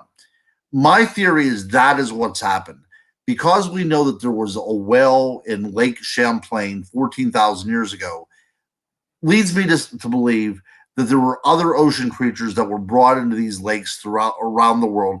And we're not talking about around the world. We're talking about North America, and we're talking about basically the British Isles. Some places in Europe, but not so many. We're talking about these other places where there was a lot of glacier activities. So it is my theory that whenever the glaciers retreated, ocean water came in, and some other things came in with that water as well, that we would have considered to be extinct ocean-going reptiles, possibly even the plesiosaur. Okay, so do you believe then there are dinosaur-type creatures swimming around our lakes? Because when I look at Ogopogo, I want to believe, my guess is it's a large white sturgeon. Yes. That the West Coast is famous for, because the Columbia River, which ends up separating Washington State and Oregon, is filled with some of the biggest sturgeon in North America, the Columbia and the Fraser. And that starts up at Okanagan Lake, which the sturgeon use for a breeding ground. It would be nothing, my friend, to see a 14, 15-foot sturgeon swimming in the lake. And they look very reptile-like as well. And we do know that whenever the European explorers came through and they were on these lakes, they often described fish that look like alligators, or like crocodiles, I'm sorry. And surely this is what they were looking at. Whether they be gar or sturgeon, they were seeing these fish that were known. Okay, so am I saying that right now in the lakes that there is something that is a remnant of prehistory there? Not so much. But what I'm trying to say is that 14,000 years ago, whenever these lakes filled up, there were indigenous populations around these lakes, and they may quite possibly have seen something that was either a remnant of a different time period, like an aquatic lizard from the age of the dinosaur, or simply very strange sea life that was brought very far inland that they could not describe, and they mythologized. But whatever the case was, there was definitely something in these waters. They weren't making this stuff up. Why do you think there's so little research done on these monsters and cryptids of the Great Lakes? Well, for one, when we talk about Lake Superior, we're talking about a body of water that is more related to an ocean than it is a lake. It has the same type of geography and atmospheric conditions and storms and waves. So there is something about these waters that is treacherous. People do research. Whenever I wrote my book on aquatic monsters of the Great Lakes, I had to sift through a lot of research, and most of it had to deal with invasive species, because there are invasive species that get into the lakes even to this day that are from the ocean. I mean, some of them are brought in accidentally, but some of them are finding their way from the Atlantic Ocean into the Great Lakes, like I said, even to this very day. So we do know that there are invasive species getting in there. Now, my goodness. Yeah. I'm just commenting. Yeah. But I don't think that it's possible for an invasive species the size of, a 12 or 13 foot lizard creature getting into these lakes now. But what I'm saying is that one time the possibility was there that it was an opening into these lakes, and things probably did get in there. Now, I don't know how long they could have survived for, but I think that there is a case to be made for that. Now, it doesn't necessarily have to be something as spectacular as a seagoing reptile from the age of the dinosaur to make this, scary in and of itself. What happens if some of these creatures are simply misidentified? For instance, in 1955, there was an attack in Lake Michigan that has been recorded as a shark attack. I know that sounds amazing, but there is actually a database of shark attacks around the world, and there was a little boy that was attacked in Lake Michigan, and that was recorded as a shark attack. People believe that a bull shark possibly went up the Mississippi River and gradually found its way into Lake Michigan. Now, in my book, I stated that it could have been a large pike, it could have been a muskie, it could have been other things besides of a shark. But whenever this incident happened, the witnesses all kind of confirmed that this boy was indeed attacked by a shark. So when we talk about these kind of monsters of the Great Lakes, it's very possible that we are dealing with a creature that is misplaced, but to a culture, a Native American culture, a First Nations culture, they were simply misidentified because they didn't, they couldn't wrap their heads around what was going on. Guru, I'm going to get you to hold on right there because we are going to go to break here at the bottom of the hour. Halfway through the show already tonight. It is flying by. The crypto guru, Ronald Murphy, is here once again, gracing us with his presence and his knowledge of everything from aliens to monsters to sea monsters, where we will continue right after this. We'll take your questions as well here on Spaced Out Radio. You got to be in one of our chat rooms, though. We'll be back on the mighty SOR right after this.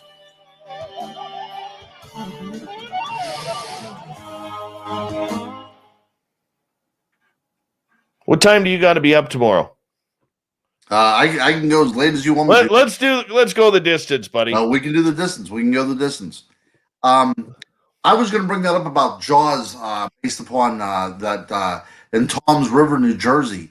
That is a very interesting case right there, and people don't understand that it was in a brackish water river. But the other thing about Toms River, guys, I don't know if you guys know this or not, but some of the great Megalodon fossils have been found in that river as well, too. Really, eh? Yeah. Yeah. I hear if you go into like North Carolina and you just follow the little water streams that are kind of bleeding in off the rivers, that like literally all you have to do is dig down like an inch or two and you can find Megalodon teeth all over the place there. Which goes to show you how prevalent they were. You know, this was something that was, I mean, they were common in this particular area. Yeah, I'll tell you. You got a hot date there making a comment on how good you look tonight or what? Oh, this? No. I heard a buzzing there, and I wasn't wondering what's going on there, but it's actually my phone dying. Oh, look at that. Well, do you want to plug it in? No. We do have time. No, that's good. But yeah, Kirk, yeah, sharks do go up rivers all the time. And actually, in outside of Pittsburgh, I live outside of Pittsburgh, but the three rivers down there have legend in the Native American storytelling of something called the Ugawa, which was a kind of lizard fish that was seen to take deer off of the shore or children that would go down for water. A lot of people think that worked as a boogeyman, you know, just as a way to keep kids away from going to the water. But I think that whenever we look at it a little bit deeper, that it could have been a bull shark that found its way in. But the other thing that we have to remember as well, too, is that whenever people founded Jamestown in 1607, there were alligators as far north as the Potomac River in Washington, D.C. So it's not beyond the realm of possibility that there were alligators as far north as Pittsburgh at one time, too, depending upon the environment.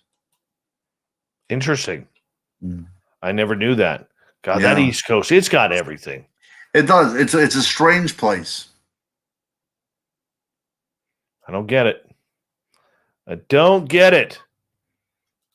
I mean, just don't go in the ocean. It's much simpler. Yeah. But yeah, Emilio's man right there said about the bull sharks in the Mississippi. People catch bull shark in the Mississippi all the frickin' time. So you don't necessarily have to go into the ocean to get attacked by something as well. Yep. There was actually, 25 years ago in one of the lakes here right off the Fraser River, in Pitt Lake, I believe it was, where there was a bull shark in there at one point, you know, and it finally swam away. Yeah. And the thing about bull sharks, they happen in Africa, they happen in Australia. They are, you know, endemic. They're around the world. Yeah. And the fact that they can survive in both fresh and salt water. I mean, they need more salt water than fresh, but they can survive in both. I mean, that's just scary right there. Yeah. They have the ability, one of the few animals that have the ability that they can acclimate themselves into being just freshwater fish. So as long as you have enough of that brackish type of medium in order for them to adjust to, they can go full on freshwater. Mm-hmm. Bull sharks are like Vinny and Fap in our chat room at the bingo hall. Oh yeah, they are aggressive. They are aggressive. It's very true. We got about 1 minute here, just over 1 minute, brother. This is a good time tonight, man. Oh yeah, it's very good. Very good time tonight. Are the listeners enjoying the show? Yeah, man. Yeah, we got 140. There's 137, 138 watching right now, but the numbers usually drop during the break and then they'll pop back up again. Yeah. That's a nice total. It is. Kira says, Ronald, you are great. Don't make eye contact with the guru. He doesn't like it. Guru doesn't like it, Kira. I'm teasing. Jeez.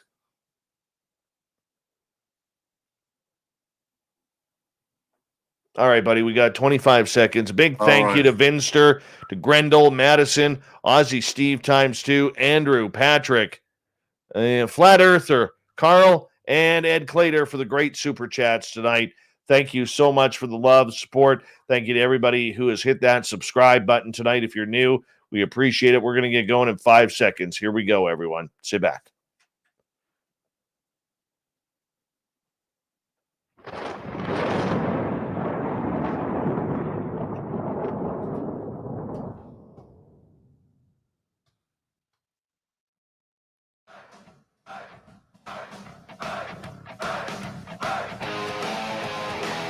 We pass the halfway point of Spaced Out Radio tonight. Dave Scott's my name. I'm the guy behind the microphone. Hope you're enjoying tonight's show. Want to remind you that if you've missed portions of this show or others, check out our free archives by going to youtube.com/Spaced Out Radio. Do me the favor, hit that subscribe button. Our website is spacedoutradio.com, where we have a plethora of features for you, including rocking out to Bumblefoot and reading up on Captain Shirk's SOR Newswire. Follow us on Twitter at Spaced Out Radio and on Instagram at Spaced Out Radio Show. We continue on with the crypto guru, Ronald Murphy, tonight. You can find all of Guru's books by going to Amazon and typing in Ronald L. Murphy Jr. We really, really believe that you need to add his On series to your library at home. And we're talking sea monsters and everything like that right off the bat. Guru, welcome back. Hey, thank you very much, Dave.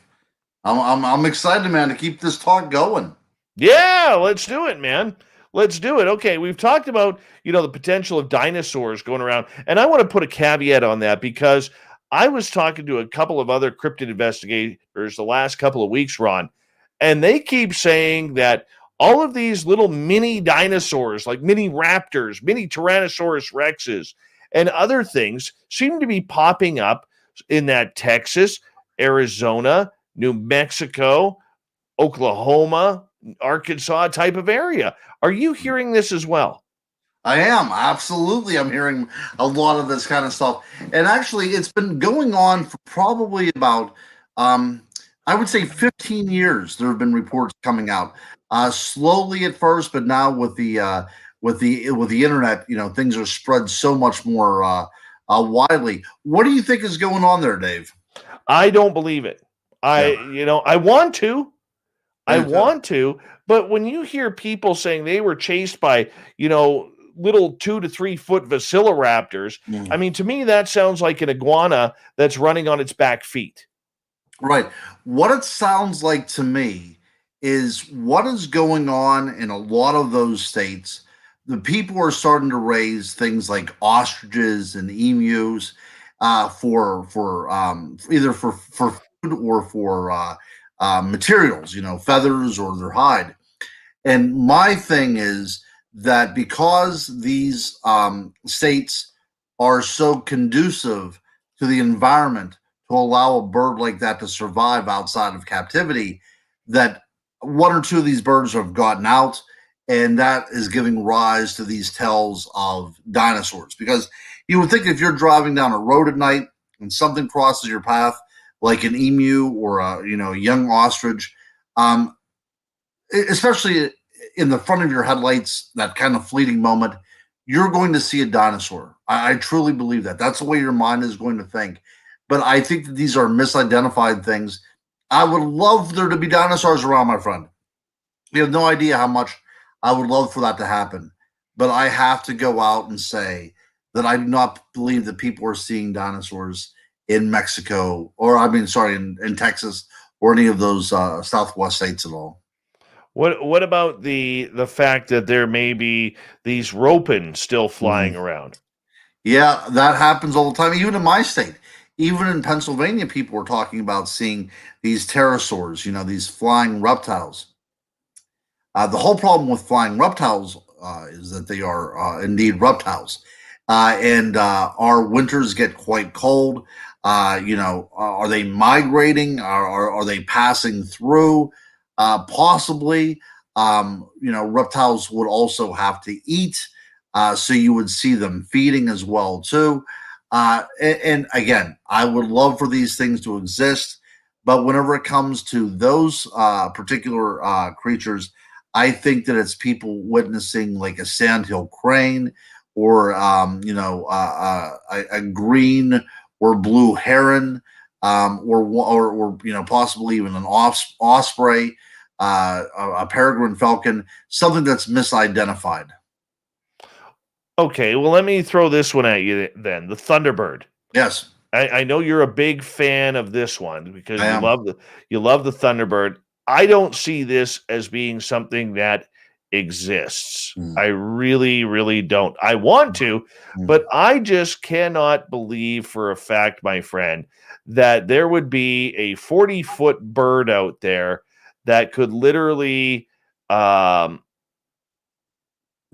find any droppings or nests on. Because, I mean, if that thing hits a dropping, Guru, I mean, that's painting a car. Right. That's yeah.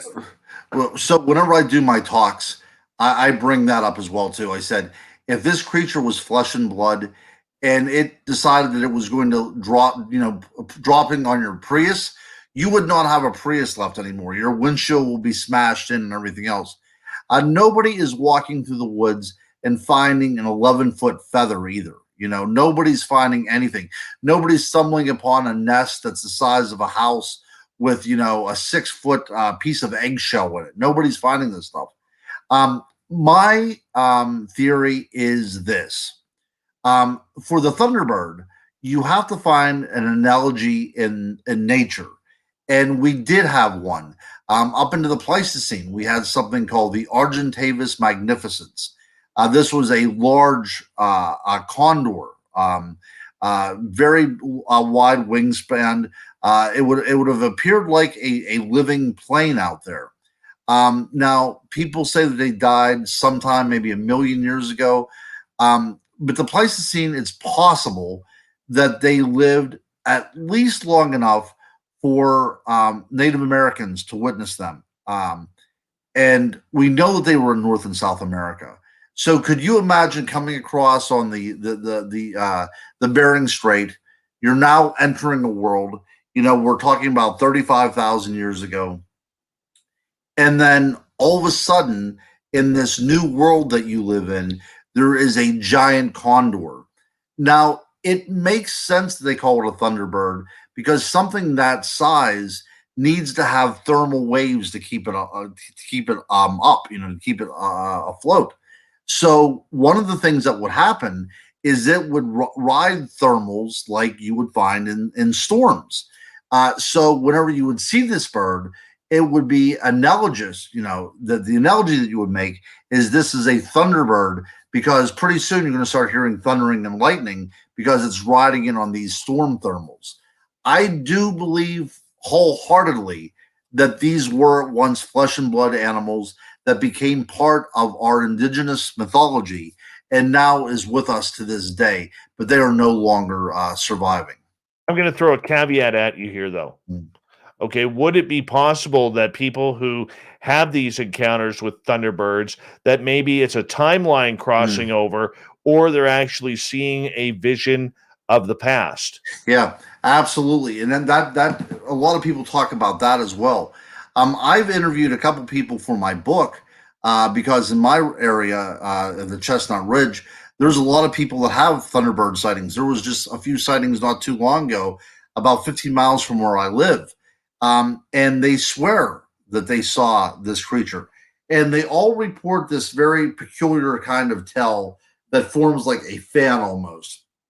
And that was indicative of the Argentavis. That was, it's necessary plumage that was necessary to keep something like this aloft. So these people are not making this up. They're not taking class in ornithology and coming up with this kind of stuff. They're seeing something. So what are they seeing? It's very possible that when we talk about quantum physics and we talk about the idea of portals opening up or what have you, that we're able to glimpse at a time that wasn't that's not no longer there. You're getting a glimpse into a past time. And that happens with ghosts as well, too. We talk about this all the time with hauntings. People have reported over in England seeing an entire garrison of Roman legions in areas that where the Romans used to occupy. It seems as if there's a time slip that we're allowed to see something that no longer exists. Or again, we have the idea of the fairy, and I keep on coming around to this because I'm trying to find something that makes sense on a cultural aspect around the world. And I know in Wexford in Ireland, if we have any Irish listeners on here, they could actually weigh in on this, that there is a particular fairy creature there that transforms itself into a very large eagle. So, I mean, is that possible that people are seeing these giant birds and what they are witnessing is some sort of elemental energies that is transforming itself into a bird that's actually not really there all the time? It's just a transformation process. Something to consider because at this point, we're just grasping at straws, anyways. Getting back to the sea monsters of North America, the landlocked ones, do you believe that they are very passive, or that they are, let's say if they are real, that they are passive and that they're really not showing any type of aggression towards boats, towards humans, or anything? Because, I know in Okanagan Lake, there have been sightings that have been like 15, 20 feet from shore. And this creature has not attacked people or anything. Now, we don't know that for a fact. Somebody goes and drowns mysteriously in a lake. You don't know if it was pulled under or something, because the creature's not supposed to exist. We really don't know. But I'm just curious what your thoughts are on that. Well, I hate to be a bummer, because I want to look at this from a different point of view. I've had the opportunity to investigate Loch Ness in person. And whenever you look at the water, you can see the undulation of the waves. It looks very reptilian in a way, just the way, because it's such a narrow lake, and the way the water is kind of forced into that lake and the way it travels, there's a slight undulation to it. So if the monster does not exist in there, the personification of the lake into that monster makes sense to me. Now, whenever you look at the other Great Lakes, like Lake Erie, Lake Huron, Lake Michigan, they seem to have monsters that ply their waters that are a lot more benign. They're not aggressive. People see them. They're frightened by them, but nothing really happens. And besides that one incident in Lake Michigan, you don't really hear anything else of attacks. Now, whenever you get up to Lake Superior, things become drastically different. The idea of the Edmund Fitzgerald sinking, there are whispers that might have been actually caused by a lake monster. Up there, because that water is so wild that it makes sense to me from a cultural point of view to personify those waters as a creature that can do grave damage. Simply because of the makeup of the lake itself, the same way we look at a reptilian-like creature in Loch Ness. So I think that when we're dealing with a body of water, we can kind of assume what kind of creature is going to be in there. And because Lake Superior is so deep and so wild, their creatures tend to be a lot more aggressive and a lot wilder than the other ones. All right. Crypto guru Ronald Murphy, let's go back onto land here, my friend, because there's a lot of interesting sightings around. We talk a lot of Bigfoot and Sasquatch on this show, but I know you're also tracking on the trail of Dogman. Oh, yeah, absolutely. Absolutely. One of my favorites, people think it's the new kid on the block, but it's really not. In places like northern Michigan, the Dogman have been reported since, the 1940s, 1950s. And when we talk about a canid with intelligence, and basically that's what you're dealing with whenever you talk about a Dogman. You're talking about something that resembles a creature like a dog, but it has intelligence with it. So then you go into the realm of the werewolf, and that's been around with us since time immemorial as well. For people who may not understand what the Dogman is, I think everybody's familiar with Sasquatch, but I don't think they may know what Dogman is all about. What's your thoughts on this creature? Where do you think it is? It what a mythical variety that all of a sudden came into the sightings, because it didn't start with the Beast of Bray Road, which Linda Godfrey had reported on it. This is a story that has been going on for a long time. Oh yeah, absolutely, and it's been going on. Again, when we talk about these kind of things, it's been going around the Western world for millennia. A Dogman in America is a creature anywhere between the 6 foot, up to 8 to 10 feet tall, rivaling the size of a Sasquatch, and it's usually bipedal, or it's quadruped and then it goes bipedal. covered in hair, that has the snout and the head of a dog, and hence the name Dogman. One of the first reports I ever had of this, and this took place in a school break room. One of the teachers said that she was out spotting, and we do this here in Western Pennsylvania, where people drive around with a spotting scope, looking at the deer in the field to see if there's any big buck and everything, getting ready for hunting season. And she had said that she was using a spotting scope, and there in the field was a creature with the head of a dog, but the body of a human. And she said the body was so human-like that you could see its knees were up, and its arms were around its knees, kind of tucking itself in. And she said, but the thing that was so strange was just this pronounced snout of this creature sitting there staring at the road. Now, a curious thing about this is this incident took place on a road called Meteor Road, which is called Meteor Road because that is where the Kecksburg UFO was supposed to have went down at. So it's very interesting that we have this kind of play on this very particular area. But whenever I went out there myself to check out the area, what I noticed was there was a lot of roadkill animals. And it's interesting to think that if there is a creature out there like the Dogman, or even Bigfoot for that matter, it's beneficial for them just simply to lie in wait and allow a car to hit its prey, and then go onto the road and get it after it's all taken care of.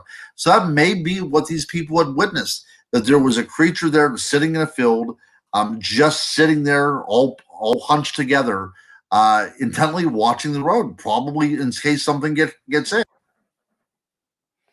The Dogman, though, it seems more aggressive than the Sasquatch. Yeah. Why do you think this creature, the reports you have read on it, why do you think it's more aggressive than what we hear of Sasquatch? I think that it comes down to the way we perceive it. There's a place called Land Between the Lakes, the border of Kentucky and Tennessee. And like that area where I talked about, where I do a lot of my research, this too was Army Corps of Engineers, and it was flooded over, okay? And people still vacation there. So there's a report that happened there that there was a family that was vacationing, and the game wardens came upon the scene that the family was ripped to shreds. One of the children was found in a tree, and it was just a bloodbath. Later on, somebody was found who was hunting from a tree stand, also killed as well. So these are anecdotal tales that come about the Dogman. People are witnessing this dog and this dog-like creature in that vicinity as well too. Now, I cannot find any corroborating evidence. So right now, we can only say that this is speculation at best. At worst, it's just part of urban legend. But every now and then, you will hear people say, and I even interviewed a game warden one time in Pennsylvania that said that he was out checking a particular area where they had a bear trap up, and he sensed that there was something very odd going on. He said he just sensed it internally. And then it appeared, walking out of the woods, a bipedal humanoid with the head of a dog that just simply sat there staring him down until he got back in his car. Now, of course, this was a professional person. He knows the woods. He's employed by the state of Pennsylvania. But he said that this actually had impacted him so much that he will not go to that area anymore. So whatever this creature is, by the sense that you're getting from it, and also by its behavior, that this is something you don't want to mess around with. Do you believe in the telepathic communications this creature and other cryptid creatures seem to deliver to people? I do. One of the things that I think is going on there as well too is this almost unwritten agreement between the cryptid and the experiencer. that you almost have to have this connection for there to be an experience to happen, for witnessing to happen. It's almost like you flip a switch. There has to be this current. So I think that people are maybe predisposed to this. I'm not sure, but you go out into the woods, and there is a certain amount of electricity that you're putting out, a certain amount of electricity that creature's putting out, and somehow there is a connection that's made, and you're able to see it tangibly. Okay, that's one of my theories. Because I look at the world of ghosts and hauntings as well too. It's very subjective. Some people see it, some people don't. But when we talk about not being able to get a photo of these Bigfoots or these dogmen, that might be one of the reasons as well too. We might be dealing with an energy aspect here that it simply does not show up on film, or it's blobby or what have you. But I think in order to experience these things, there has to be a connection between the cryptid and the experiencer as well. Is that a physical connection or a spiritual one? It may be all the above, Dave. It might be all the above. I have spoken to a woman who will swear on a stack of Bibles that a Bigfoot materialized within her home. Very odd story. Nothing to gain from it whatsoever. She just said that she was sleeping one day, and she woke up, and standing at the end of her bed watching her was a very tall Bigfoot. And it communicated through his mind and said that it was just simply going to observe her. It watched her cook, it watched her clean, it watched her vacuum. And after a period of a few days, it just vanished and she never saw it again. That's a strange story. It's a strange story to bring up if you're fabricating it. And again, there's nothing to gain. But she had claimed that there was this psychic connection she had, and it didn't take place in the woods. It took place within her home. Now, if this is indeed true, then maybe we're kind of barking up the wrong tree. Maybe these cryptids that we call them, or these entities or these creatures, are everywhere. And it just takes the right person to have their mind opened up to make this connection with them. Crypto guru Ronald Murphy, we have an hour or 1 minute to go here in the second hour before we got to go to break at the top of the hour. And, these dogmen, this is the one I don't want to encounter. No. Are you the same way?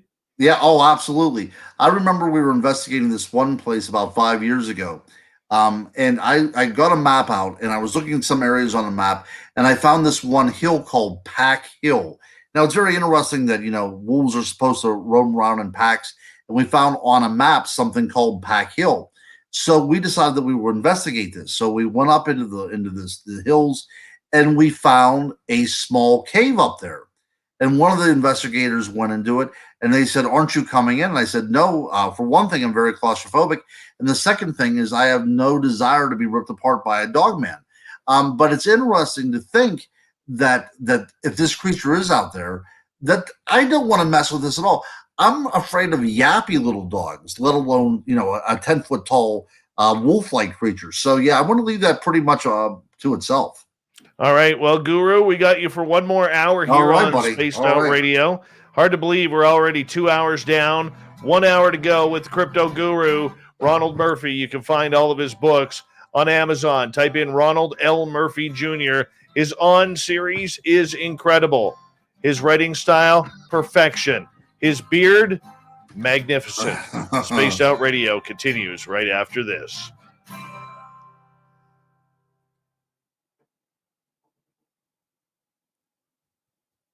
All right, I'm going to go let my pups out. You can talk with the audience here, bud. I will do that. I'll see how much daylight is left. Oh, that's right. You have daylight up there. Yeah, heading to the solstice. That's right. I hope I get a chance to meet some of you guys. I hope there are some conferences coming up. I know that you guys are all over the place, but I do enjoy talking to people in person. Yeah, I agree with you. Talking about Dogman kind of gives me shivers as well too. One night I would like to do an entire program just on werewolves. It's really one of my specialties, and I enjoy it very much. In England, Antonio, about the Dogman. So England and Ireland, Scotland have a rich tradition of werewolves. I heard things about Dogman, killing people, being seen in various areas, and there was some sort of governmental cover-up. But I'm not a fan of conspiracies. But I would think if there was a conspiracy to cover something up, a Dogman would be the ideal thing to cover up. Less sightings of Bigfoot in the Adirondack Mountains, I think, is because of COVID. A lot of people aren't getting out, but now that things are opening back up again, I think you're going to hear more and more of sightings.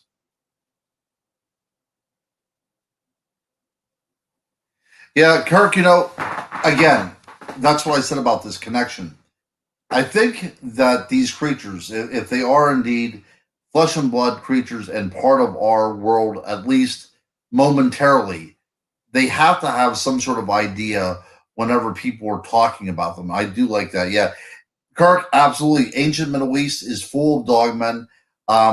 Again, a werewolf show. We could do something on cynocephalia, dog-headed men.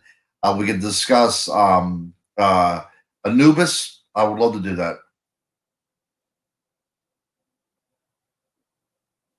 Silver Bullet, one of my favorites. And Jazz, I'm getting sleepy as well. It's 2:02 here where I live.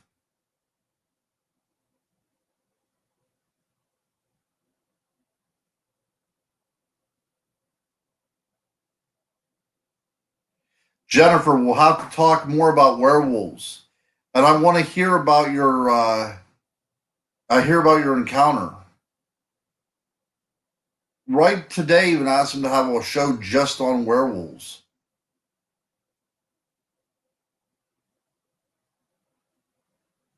Yeah, Antonio, the cynocephalia. So the thing about that is some of our saints in the Catholic Church were said to be dog-headed creatures. And if we ever have a show, I'll bring some visuals in as well too. But the India, there was places on ancient maps that showed the place where dog-headed men had their villages. East Coast, ride till I die in the house. That's good. Beast of Bray Road. That's right. We got to get out there. I got to get out there too, Jazz. One of these days. Oh, the Pinelands, New Jersey, Betty Spaghetti. I was due to go out there a couple weeks ago. Did not do it. I got to go up there for some Jersey devil hunting.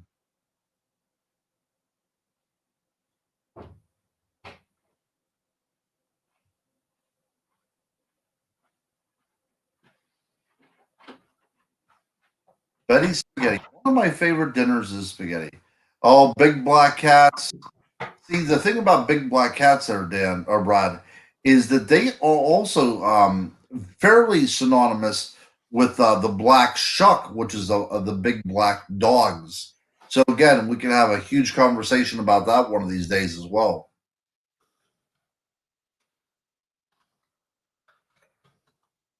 How you doing, bud? Having fun? Yeah, this is awesome. Rock and roll, man. That's right.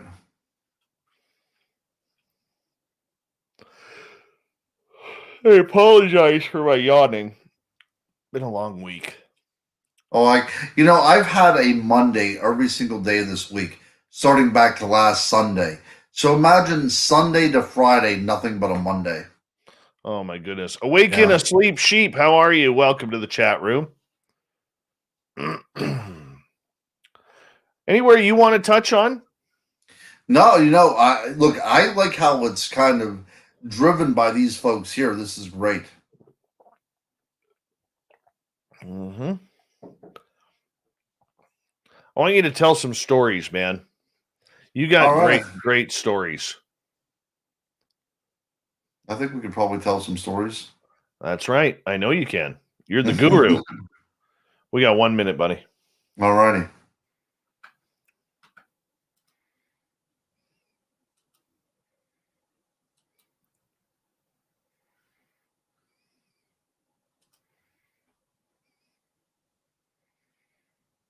It's good to have you back on the show, man.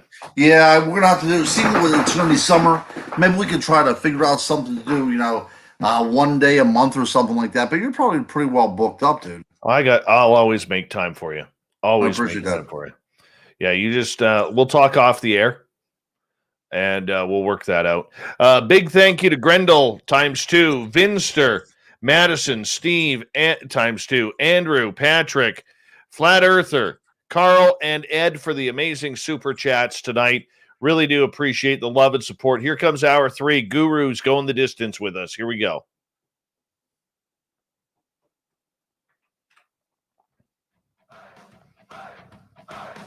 Would you like to connect with us? Head to spacedoutradio.com for all your latest show info. Now, back to Dave Scott and SOR. We're kicking off the third and final hour of Spaced Out Radio tonight. My name is Dave Scott. Thank you so much for taking the time to hang on out with us and be with us through the Crypto Guru tonight. Want to say hello to everyone listening in to our terrestrial affiliates across North America and digitally on TalkStream Live, Revolution Radio, and KPNL. All of our archives are free by going to youtube.com/Spaced Out Radio. Just do me the favor, hit that subscribe button. The Desert Clam has set the password for tonight in the SOR Space Travelers Club. Casadrosis. Casadrosis is your password. Use it wisely, space travelers, as the clam sets the password each and every night right here on Spaced Out Radio. Our website is spacedoutradio.com, where we have a plethora of features for you, including rocking out to Bumblefoot and reading up on Captain Shirk's SOR Newswire. Follow us on Twitter at Spaced Out Radio and on Instagram at Spaced Out Radio Show. We continue on with the crypto guru, Ronald Murphy, tonight. His website, I believe, is thecryptoguru.net, Ron? That's correct. Yes, that's right. All right. And you can find all his books by going on Amazon, typing in Ronald L. Murphy Jr. Pick up his On series. You are absolutely going to love it. Guru, welcome back. Great to be here, my friend. Only about less than an hour to go, man. Less than an hour to go. I know. Hey, we were talking Dogman right before the break here, and this is one story that many of us absolutely love. It freaks us out. So I'm curious for you. Have you got any good Dogman stories you'd like to pass on to the audience? Well, yeah, I'll tell you a couple. I'll tell you one that happened with me, and then I'll tell you one that led to one of the investigations that I did. How about that? Does that sound like a good idea? Perfect? Let's do it. Okay. So as I said, that I was always into Bigfoot. I was always into things that go bump in the night, but I never contacted anybody before until this incident happened. And at that time, after my incident, there really wasn't many people out there. You would go up, put on the internet, and you would type up Bigfoot in Pennsylvania, and one website would come up, and that was the Pennsylvania Bigfoot Society with Eric Altman, who I'm still friends with to this day. But the incident was this, okay? So I was in graduate school. I was going to Indiana University of Pennsylvania, which is in Indiana County, which is kind of north central Pennsylvania. And we lived, my brother and I, we lived near the woods. So we were probably about 3 miles outside of town in a very residential area, to the point that the residential area now became woods. And the woods was owned by the college, so it was protected land. You couldn't do anything there or anything like that. So it was pretty wild. And we would get deer in our yard, and we would get turkey in our yard, and there were foxes and all this other great stuff around. However, we lived there for about 3 years. And the first year we were there, only in the summertime, and only on days whenever it wasn't raining, and always between the hours of 12 and 3 a.m., which is very, very curious, we would hear a whistling sound. Didn't know anything about it. I'm not a big bird guy. I had no idea what could be making that sound, but it was a high-pitched whistling sound. And this went on the first year we were there, throughout the summer. The next year we were there, the whistling continued in the summertime, but now it became decidedly closer. Like now, instead of hearing it off in the woods, Now it seems to be in our backyard. That led to a lot of nights shooting up in bed, hearing this whistling sound, and really kind of being a little scared. I don't own a gun, but I thought, look, I don't know what's going on. Just let it pass. So that was the second year. So the third year we were there, the sound in the summertime became all encompassing to the point that if I would go outside whenever this thing was whistling, I could hear it rumbling in my stomach. I could feel it acting upon me. So I went back in the house and I said to my brother, and I'm in my 20s at this time, and my brother's in his 20s at this time. We're all healthy and in good shape and everything like that. And I said, if we hear this again, we are going to go out and investigate it. So sure enough, the next day, and it was probably about 1 o'clock in the morning. Like I said, always between the hours of 12 and 1 a.m., 12 and 3 a.m., we hear this whistling again. So I grab a sword, because every guy should have a sword, and my brother grabs a baseball bat. And we decide that we're going to go out and find out where this is. So we go out, and this whistling was permeating the night. And it's like woo, woo, that kind of a thing. More of a whoop than a whistle, but it sounded like a whistle. Anyways, so we are beside each other. I have a sword, he has a baseball bat, and we start going to where our yard meets the trees in the back of the yard. And we get to, I assume, within almost sight of this creature, because the sound is so loud that this creature starts whistling, that continual whistling going on. But as it's whistling, it now begins to growl at us. But it wasn't an ordinary growl like a dog. It was a very heavy, wet growl to the point that you could hear it taking in air. You could hear it as if there was a dog that might be barking too much and it starts, having spit and foam and things like that. You could hear it bringing in a breath that was very wet in order to produce this growl. But simultaneously, as it was growling at us, it was also making that whoop sound. So what my brother and I did is we turned around and ran like hell back to the house. The thing never came again. Now, for 3 years, this was going on. Never came again. And then one day, one of our neighbors was out in the yard, and I just mentioned to her, I said, do you ever see or hear anything strange around here? And she said, oh, I'm always in bed by 9 o'clock, that kind of things. And she was in her little flower garden. And I turned to walk away, and then she looks up from her flowers, and she goes, there was that one case, though, where something that looked like a man was going through our garbage. So they kind of knew that something was going on, but we never heard that sound again after we kind of investigated to look for it. Now, that's what led me to contacting Eric Altman at the Pennsylvania Bigfoot Society, because at that point, there was no kind of Dogman to judge anything off of. But with that growl, that very canine-like growl, I'm almost convinced now that what we had encountered was something more along the line of a Dogman than a Bigfoot. Again, I'm skeptical. I have no idea what that could have been, but I know in the realm of the animals that I know, this was nothing that I could relate to, whatever was going on. So, was there any evidence that you guys saw? Look, again, this is before I was an investigator. This is whenever I was still an armchair researcher. We did not follow up and go back into that grove of trees or anything like that. The only thing that we had was that terrible, terrible sound that we heard. And I can still, and if you would call my brother up right now, he would tell you the exact same story because it affected him so much as well, too.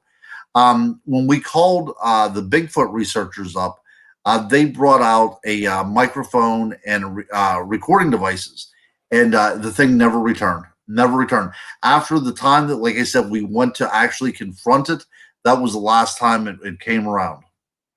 Interesting. Yeah, it was. It was. And like I said, this is one of those times whenever I had an interest in this. I was reading books about it. I was doing some cursory research, but it's really whenever you get to these kind of experiences that you have to really kind of say that there's more out there than meets the eye. And these aren't experiences like you've had, Dave, that I'm not witnessing anything that I can physically see. I only know that how it impacted me from the emotions that I had from being near it. Now, there was some other good stories, though, too, in my area about the Dogman, where a woman had called me up, and she said that every night, after every okay, it's a small town where she lives in, probably a town of several hundred people, and the only store there is a little like a little gas station mini mart type of thing. So that usually closes up around 9 o'clock.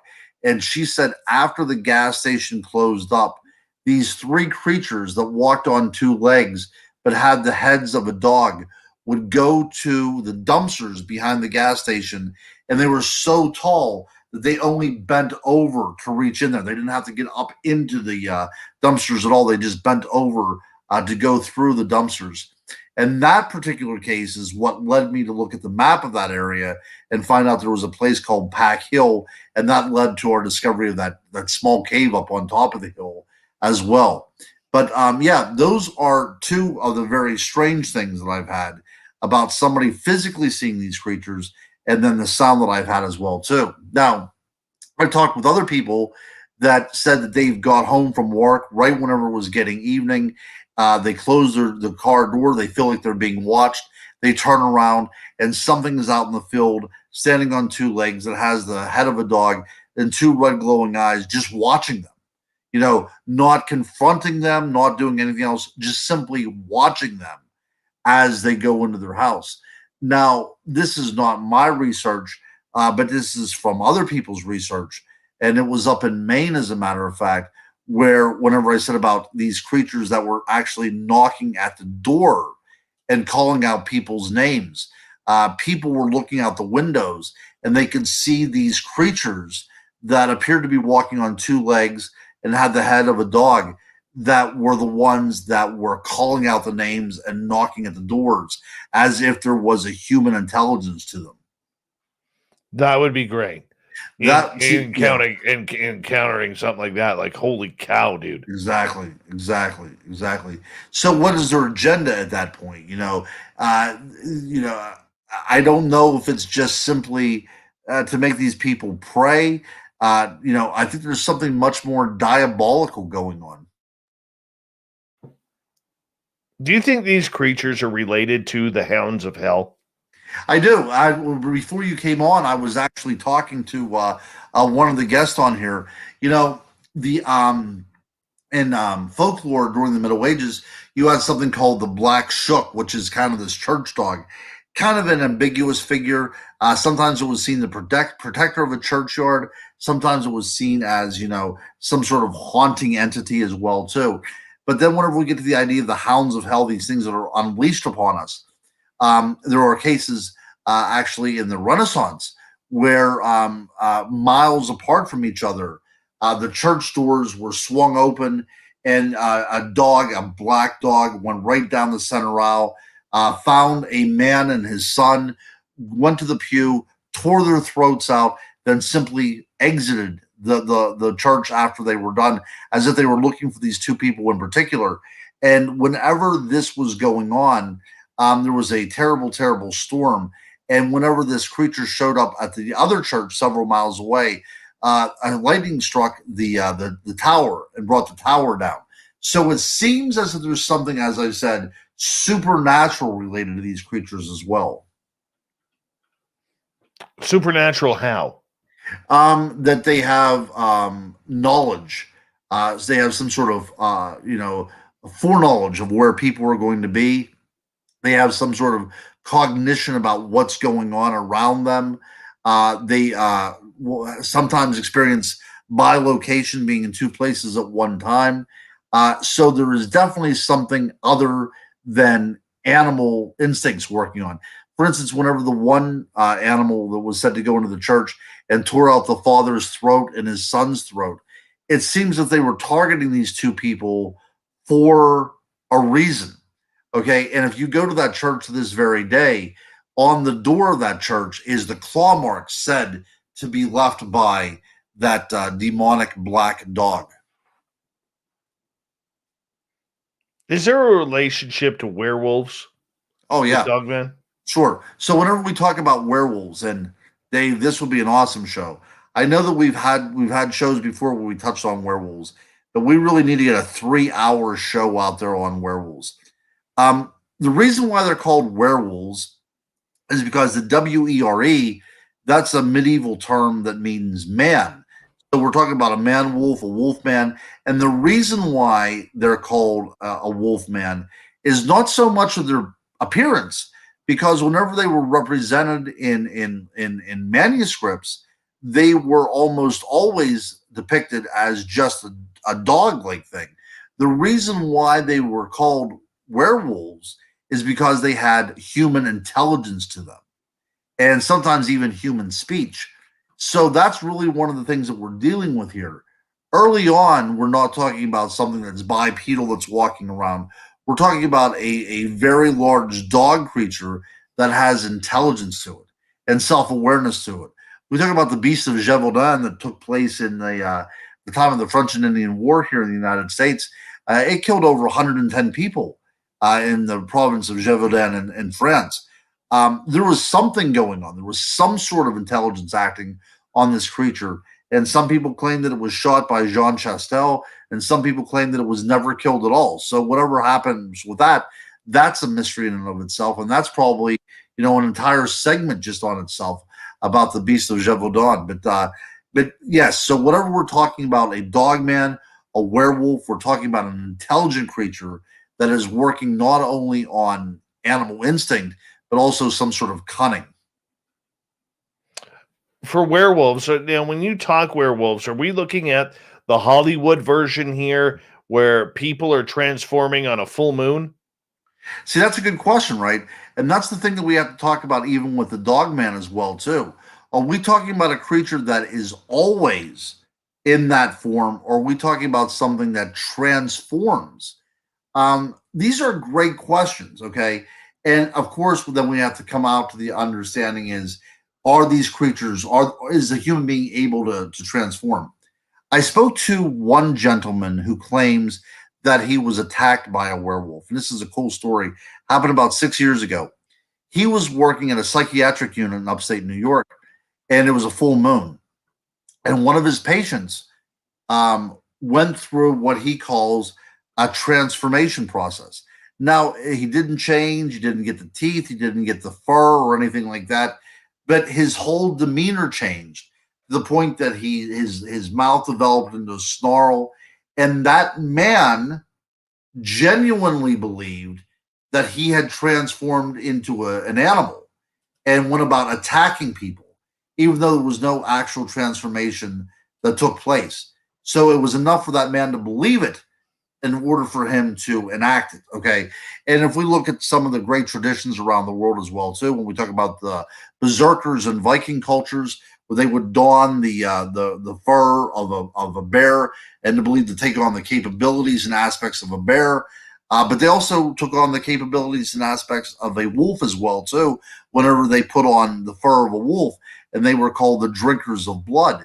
So sometimes it's just in the mind, convincing somebody that you were able to do that.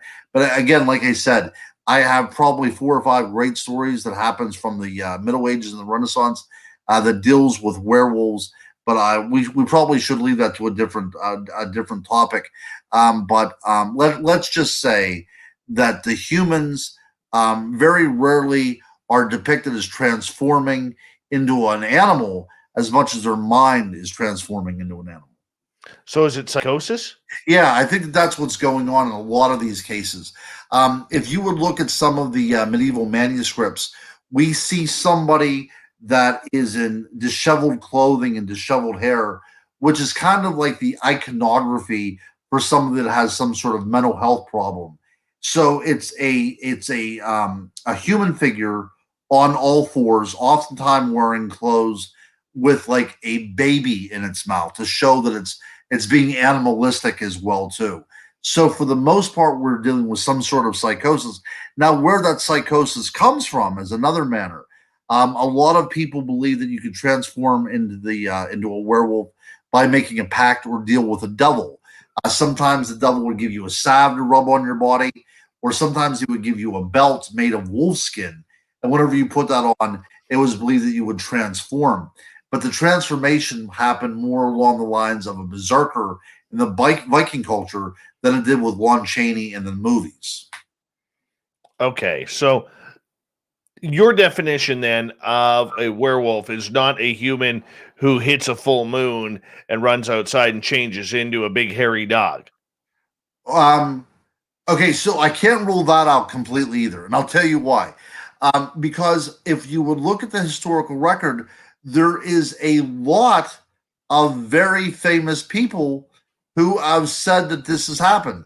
Our friend over there in Greece, Herodotus, where we get the idea of history from, talked about this Mount Pausanias, where there was a werewolf cult, and there was an Olympian who actually won an Olympic event that transformed into a werewolf and stayed transformed into a werewolf for 7 years as part of this curse. So there are cultures around the world that do believe that people are capable of physically transforming into that animal as well. Interesting. Yeah. We got about 90 seconds to go before we have to go to break at the bottom of the hour. The crypto guru, Ronald Murphy, is our guest tonight on the show. Ron, when do these werewolves seem to come out and play? Well, the interesting thing about werewolves is they can take on this form in the daylight as well too.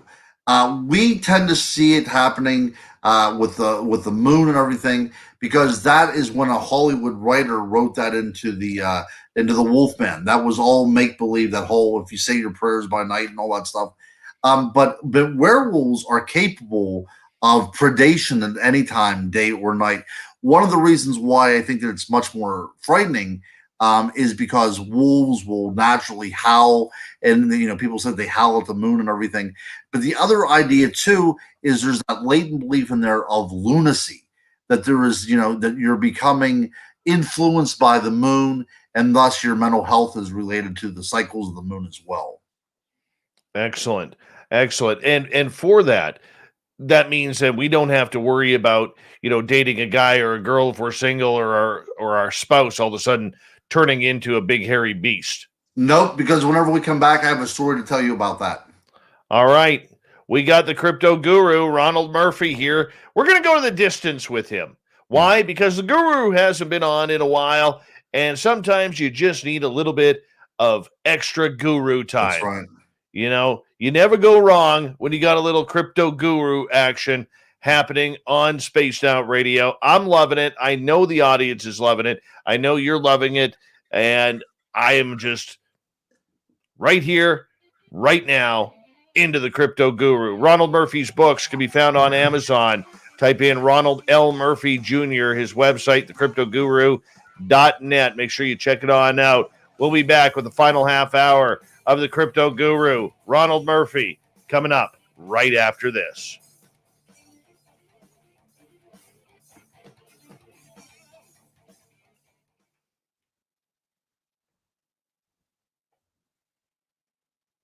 All right, we're clear. Sweet. Yeah, I'll tell you that one last story, and I think that your audience will like it a good bit. All right. First and foremost, I got to get my beard oil thing going here. So, as you know, one of our sponsors is Gary the Dutchman, owner of Mighty Moose Beard Oil, mightymoosebeard.com. I'm using the True North blend, and this is how it goes. Squeeze the bottle like so. Okay.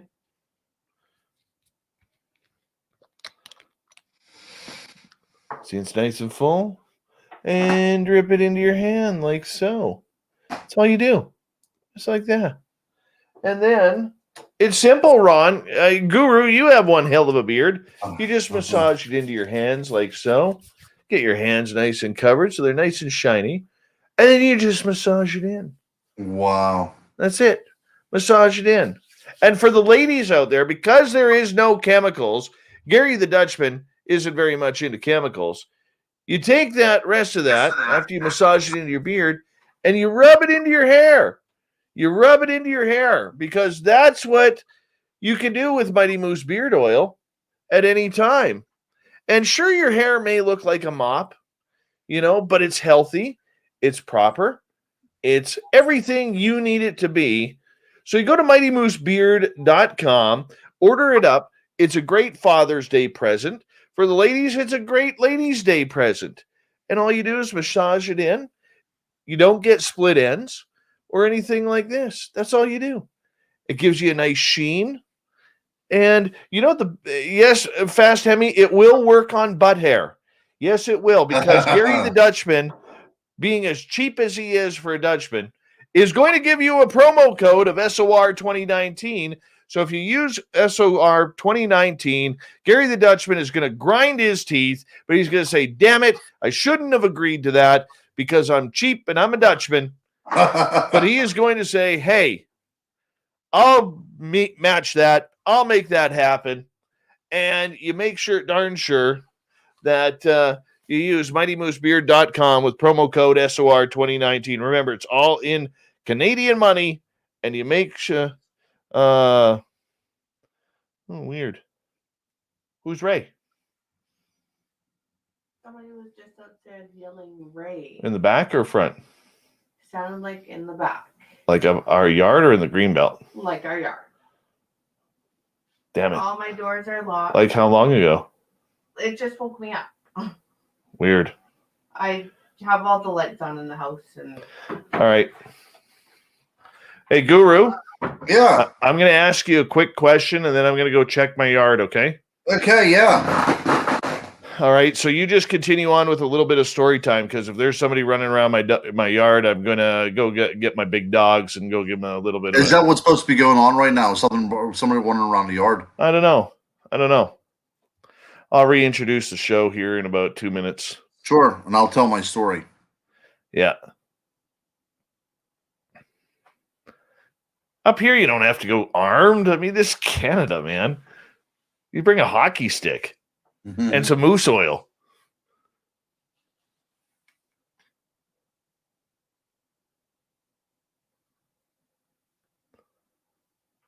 Getting close to summertime.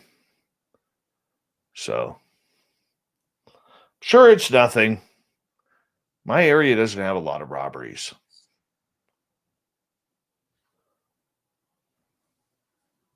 And then I'll just sick my dogs on them if they're in my backyard. Heck yeah. Yeah.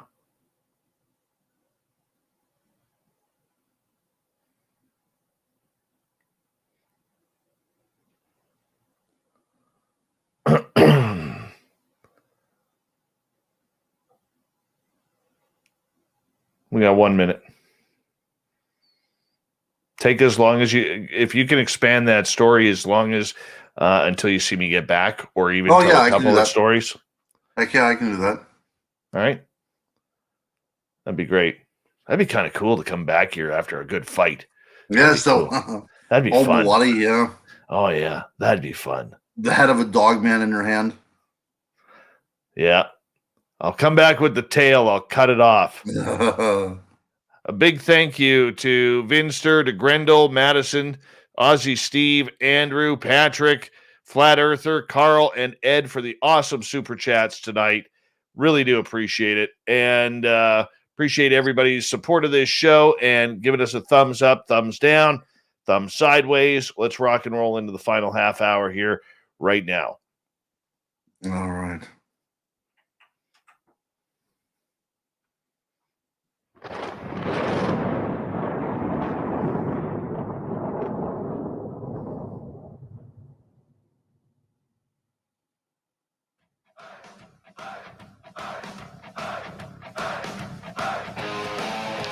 We rounded third. We're heading for home tonight on Spaced Out Radio. My name is Dave Scott. Thank you so much for taking the time to join us. We really do appreciate earning your listening ears wherever you are on this beautiful planet we call Earth. Want to remind you that if you missed most of this show or others, check out our free archives by going to youtube.com/Spaced Out Radio. Just do me the favor, hit that subscribe button. Our website is spacedoutradio.com, where we have a plethora of features for you, including rocking out to Bumblefoot and reading up on Captain Shirk's SOR Newswire. Follow us on Twitter at Spaced Out Radio and on Instagram at Spaced Out Radio Show. For the final time tonight, we introduce the crypto guru, Ronald Murphy. His website, thecryptoguru.net. Find all his books on Amazon. Right before the break, you were wanting to share some stories about werewolves, Ronald. That's right. So we talked about this earlier, about the idea if a human being is actually capable of transforming into an animal. So let's talk about that for a little bit. We know that in the Paleolithic, in the old Stone Age, that there were rock paintings, cave paintings. And we know that one of them in a cave called the Room of the Sorcerer, there was what appeared to be a human transforming into an animal. Now, that animal wasn't a wolf. It was actually a deer creature. But the idea that a human being was able to transform into an animal was part of the human understanding, at least in shamanic senses, back in the old Stone Age. So that's our question. Can a human being transform into a beast? Well, I have a story to tell you. And this is what took me down to this area where I started at the very beginning of the show, where I do so much research.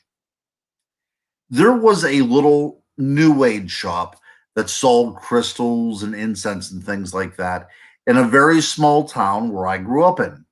And there was a nice lady there that minded the shop. She dressed like a witch, and she would have a smattering of different guests come on in, clientele. Usually they wouldn't buy anything, maybe a crystal here and there, maybe, a tarot deck. But for the most part, she was there to hear stories. Well, one lady had come in with her child, and she said she met a man off the internet. Now, let that be a warning to you. So she met a man off the internet who was from California, and she was so excited because he was coming the whole way across the country to visit her. So a few days later, this woman goes into the store with her boyfriend and introduces the apparent love of her life. The owner of the store, her name is Dolores, she said that this gentleman was very shy, very awkward, didn't say anything. He kind of just moped around and really didn't interact with anybody. But this lady would bring in her boyfriend, for a couple days at a time per week. And about a month went by, and then this gentleman now came into the store himself. And the first couple of visits, he didn't say anything. He just kind of moped around. But then he did come back in, and he said to her, what do you think about werewolves? Now, Dolores, very open-minded person. She's also the owner of a New Age shop, so she has to be very careful with how she's going to market this as from an owner's point of view. But she said she kept an open mind. But she told me that she thought immediately that this guy was crazy. So the guy just made that kind of weird statement and didn't really have any follow-up on it. But he came back in a couple of days later, and he told Dolores, he said, I am getting afraid because I know that I'm going to be transforming into a werewolf, and I do not know what to do. So he elaborated fully on this story. He said that his father was also a werewolf, and you could feel it coming upon you. So apparently there was no need to have a full moon or a particular time and place. It was almost like a chemical reaction that it would come upon you and you would transform. So he said whenever his father would transform, He would go into the basement. The father would go into the basement.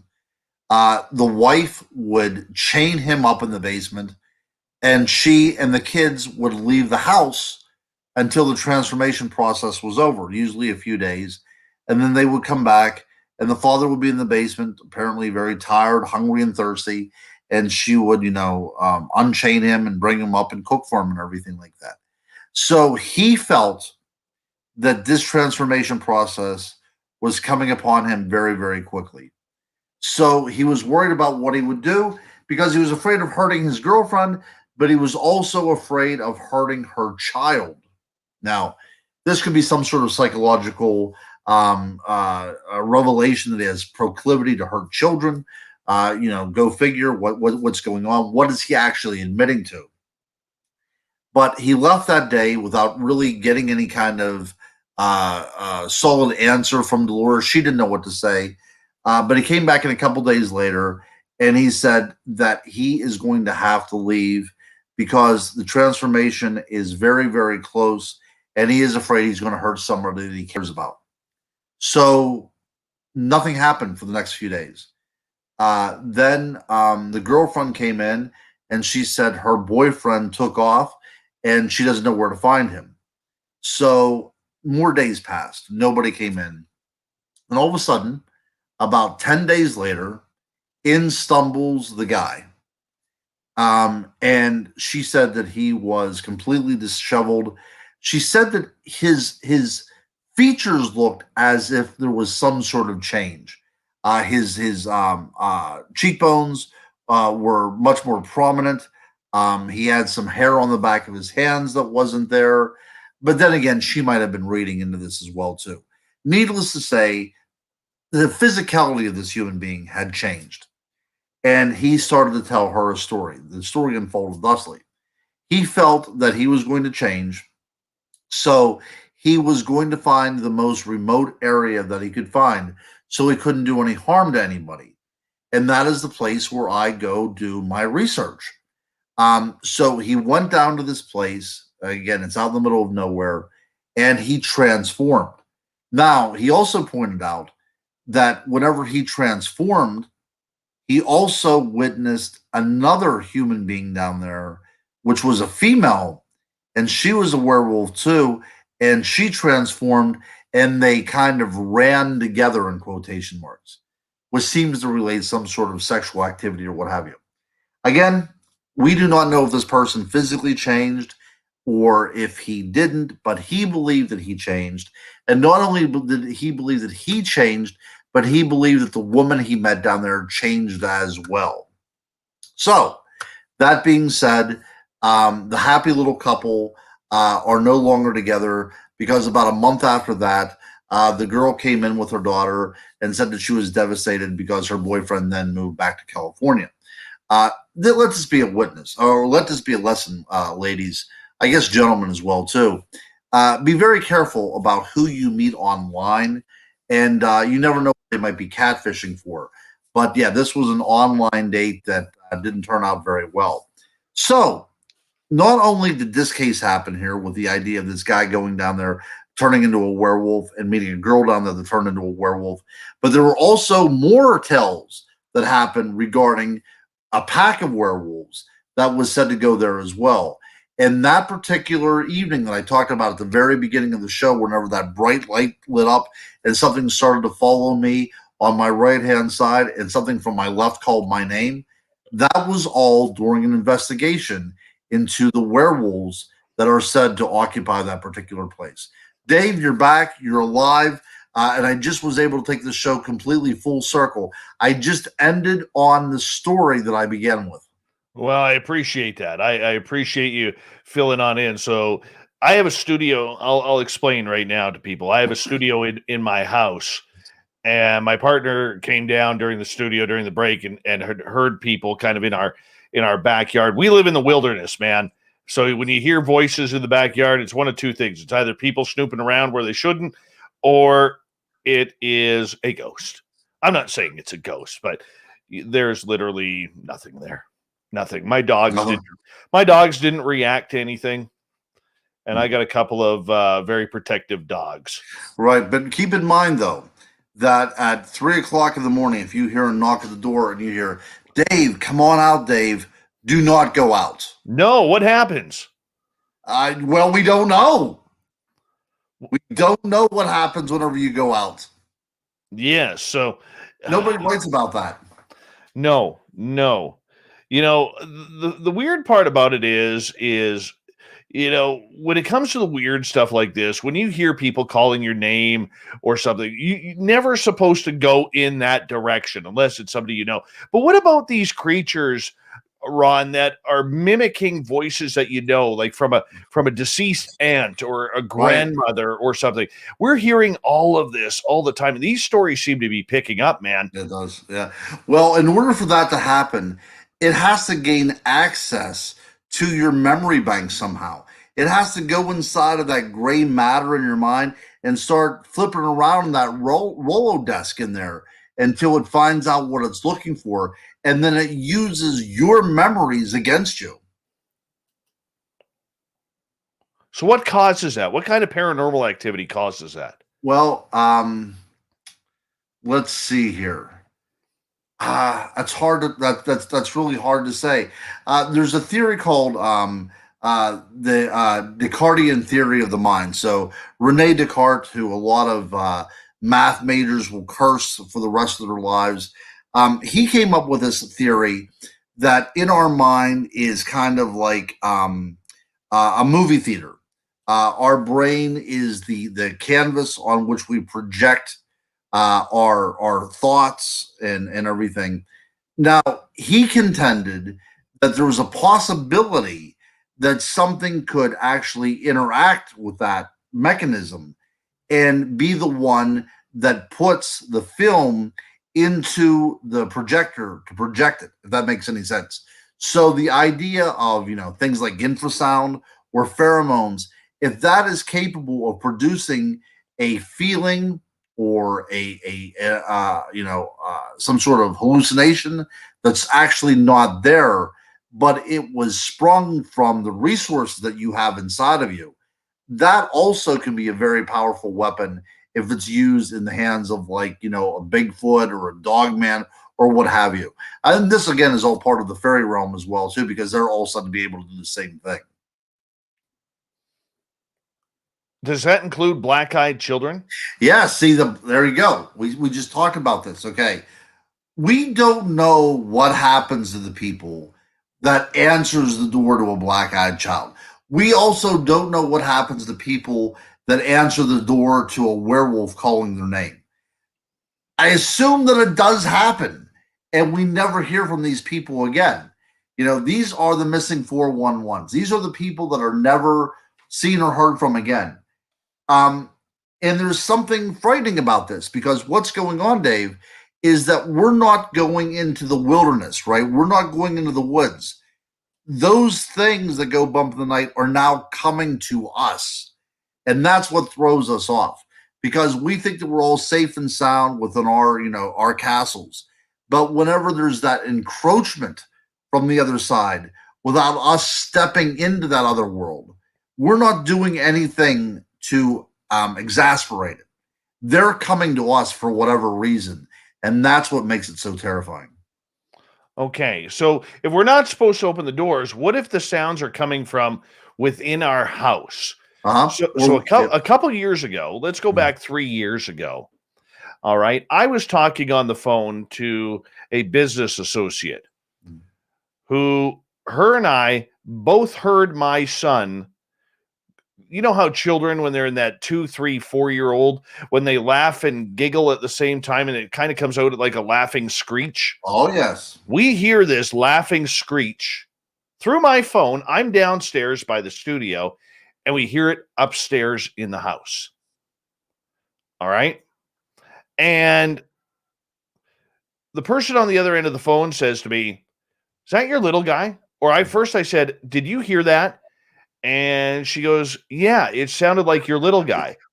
And I said, "Yes, it did." I said, "But there's a problem.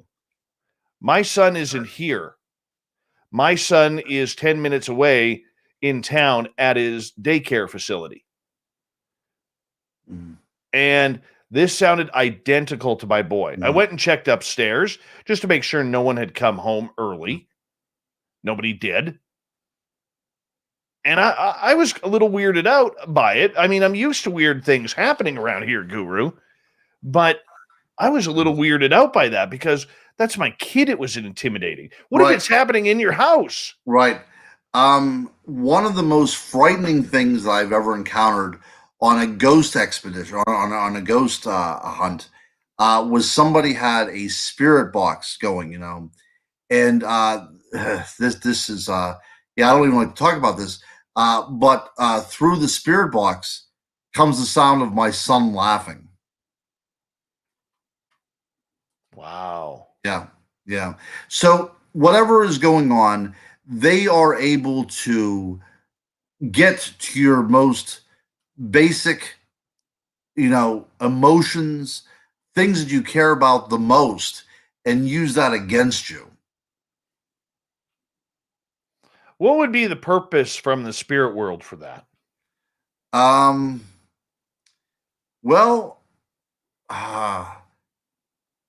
I don't know if we could say that this is the disembodied soul of a human being. I would think we are erring more along the side of something much more heinous and possibly from another area of hauntings. A lot of people throw around the word demonic because there's a popularity to it, especially on certain ghost hunting shows. But I think whenever we have those kind of things going on, there is such a fear that is brought about whenever we hear that.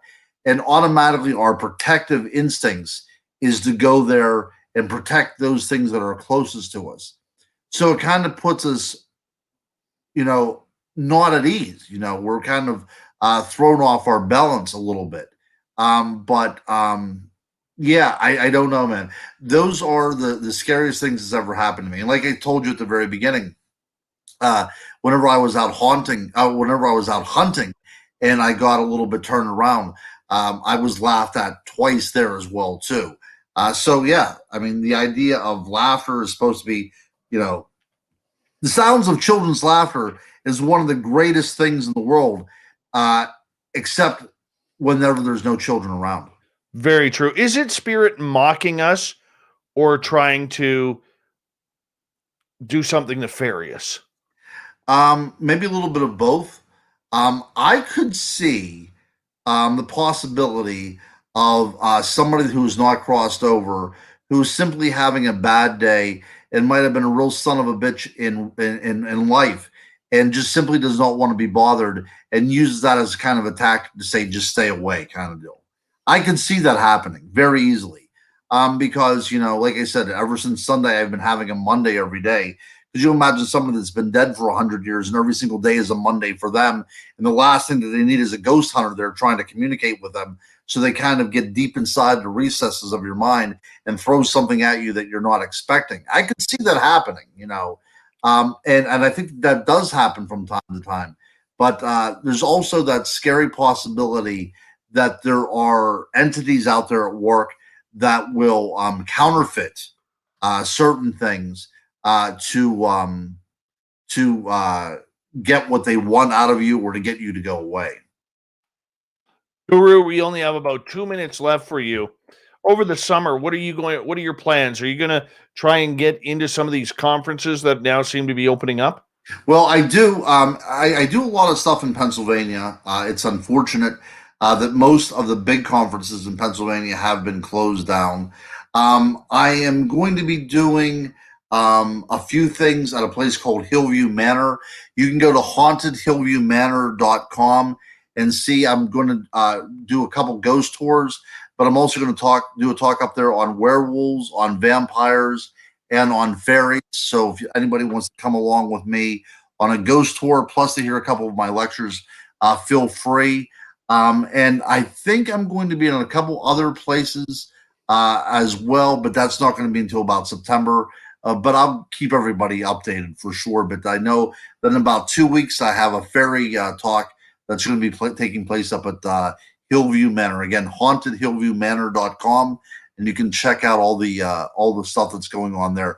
I'm doing about 6 programs with them this year. That is awesome, man. It is so good that you're back in the community and getting running around. Tell everybody where they can find your books. Amazon.com, man. That's where everything is at nowadays. I mean, you can find them on Barnes & Noble and all that kind of stuff as well, too. But it's easier just to go to the source. Also, you can look me up on Facebook, Ronald Murphy or Ronald L. Murphy Jr. You can like my my author page. And send me a message. I gladly talk to anybody about anything. I'm looking forward. That's the only way we're going to be able to really get to the bottom of this stuff is by exchanging information. So if anybody wants to reach out and give me a quick text or message on Facebook, feel free. I appreciate it, Guru. It's always a pleasure to have you on Spaced Out Radio, man. I absolutely love you for it. It always is a good time with you. And I know I don't just enjoy it, but I know that our entire audience enjoys it as well. I hope so. I truly hope that they did enjoy it, because I enjoyed it very much tonight too, my friend. Absolutely. And I agree. Let's get all of our audience going over to Amazon.com. Look up Ronald L. Murphy Jr. as we are about to say good night to the Guru. Good night, and guys. Good night to you.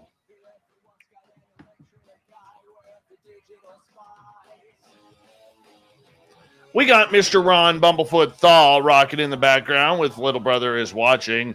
Bumblefoot is the official music of Spaced Out Radio, rocking us in and out of every single show. Get your horns up for the guitar god himself. Special thanks to everybody listening in at home, at work, in your cars, wherever you may be. Thank you to everyone tuning in on YouTube, Twitch, LGAB, Revolution Radio, Spreaker, Facebook, the Space Travelers Club, and if you're on Twitter, hanging out at hashtag Spaced Out Radio, we appreciate that as well.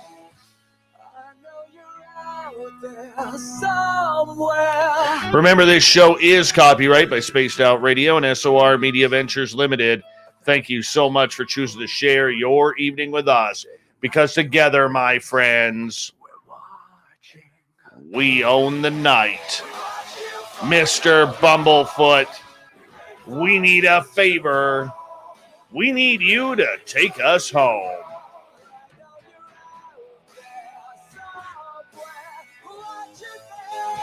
Yes, the Woo train has docked for the night. But soon, my friends, we shall ride again. Your seats are always available. Your tickets never expire. And if you want to bring a friend, we've got room for them too. Good night.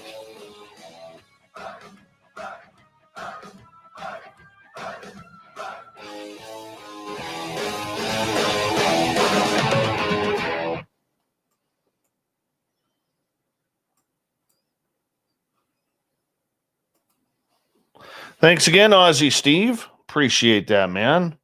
Really nice. Thank you. I would love to come to Australia. I would love to. I've never been there. I've never been outside of North America, to be honest. Never been outside of North America. I would love to do that. Thank you, Joshua, as well, for that awesome super chat. Really do appreciate that, guys.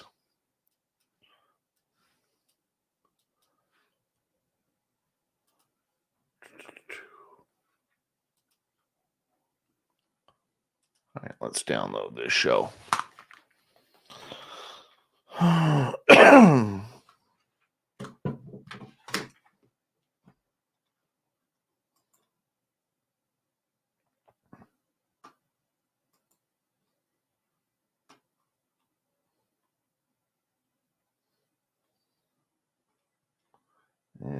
where are we going to go?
right. Cool.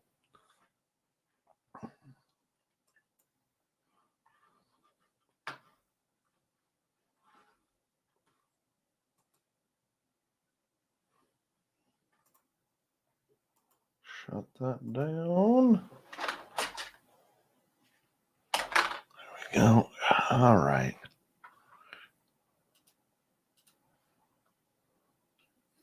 That was a good time with the guru, eh?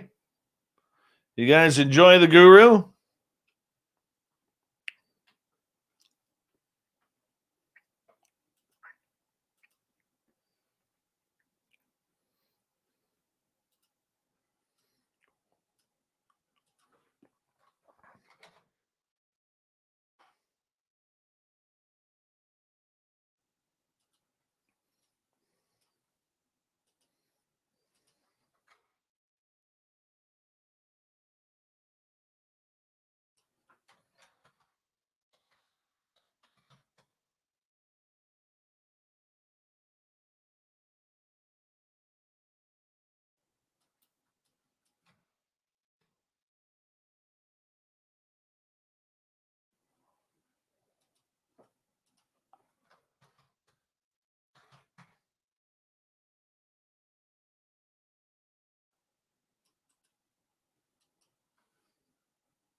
All right.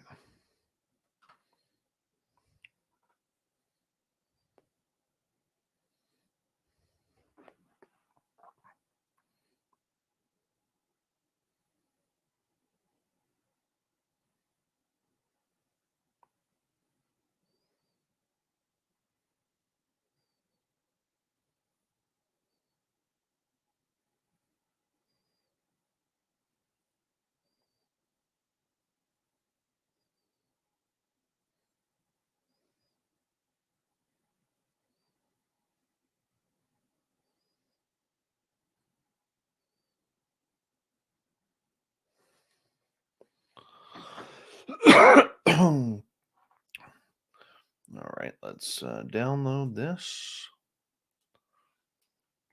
Good old guru.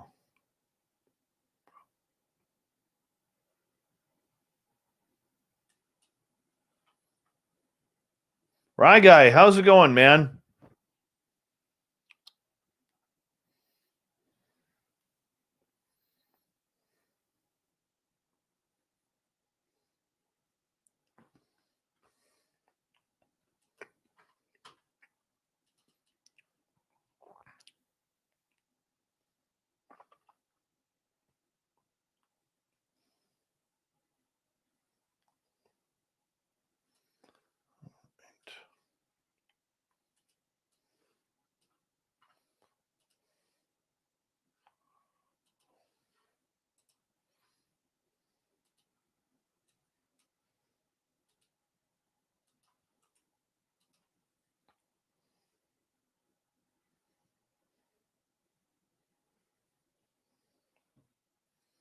Right on, Fast Hemi. Great accomplishment.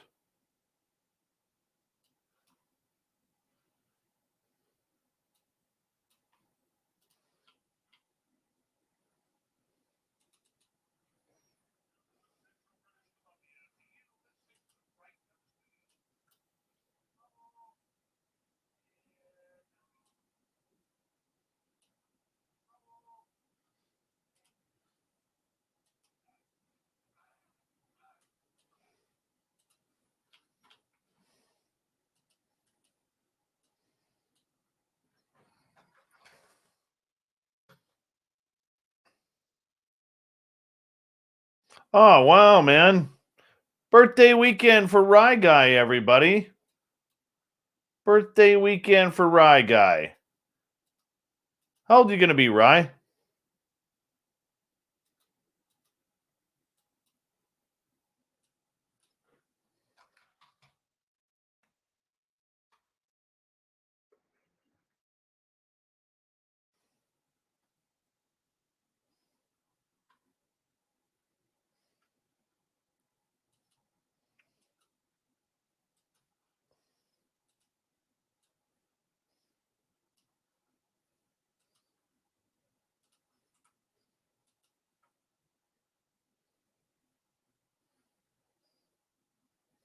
Kirk, you're 2 years. Good for you, man. I love hearing this shit, man. I do. Keep pouring it in here. Be proud and loud about your success and your winning over alcohol and drugs, man. This is a place to do it. Total place to do it. We love each and every one of you, and I will never ever discourage that type of conversation in here.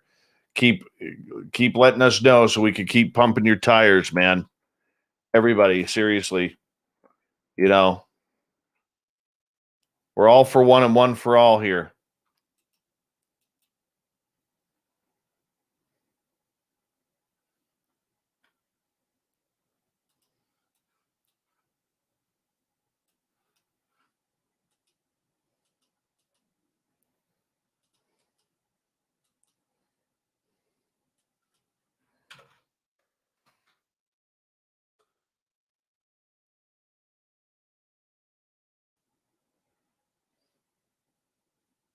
Oh, Jack Clark's birthday is Sunday too. Rye Guy and Jack, we're celebrating with you.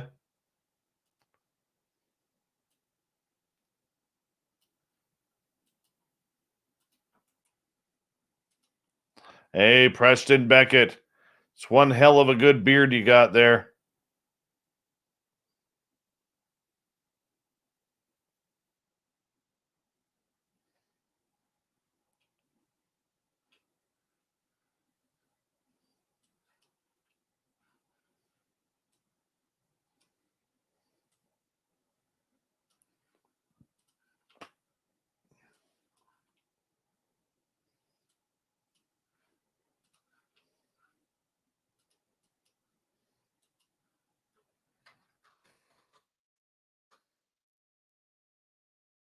No, not doing cornrows.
Good for you, John Swan.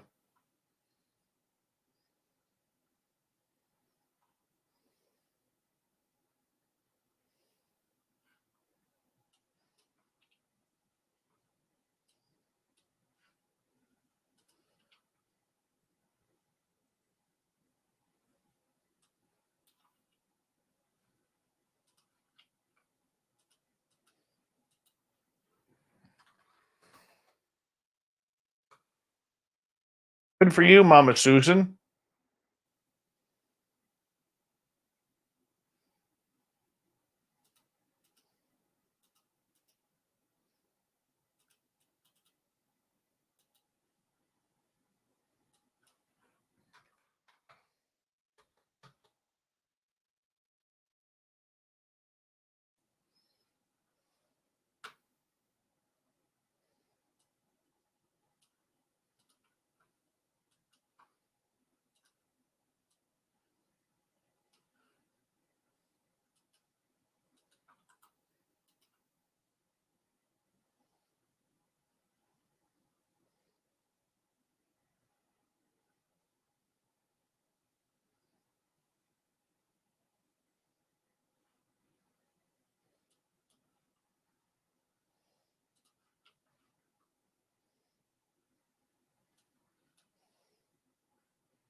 I've never even seen heroin.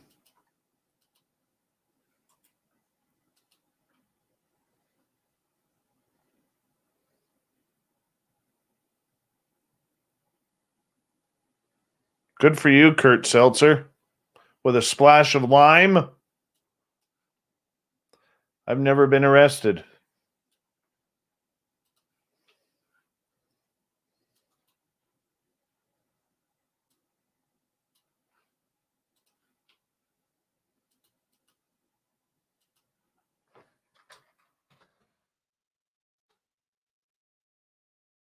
I'm animal.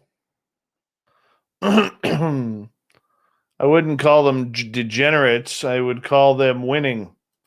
People who have found the strength and the capacity to live life the way it's supposed to be. So calling them degenerates really isn't. And if you're trying humor, it's really a pretty piss poor timing. Just saying.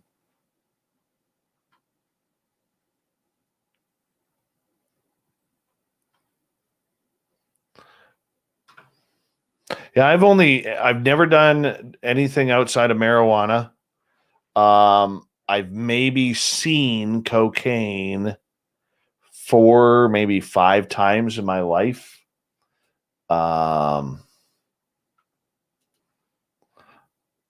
Never tried it. No desire to really try it. Never seen any other real narcotics outside of marijuana.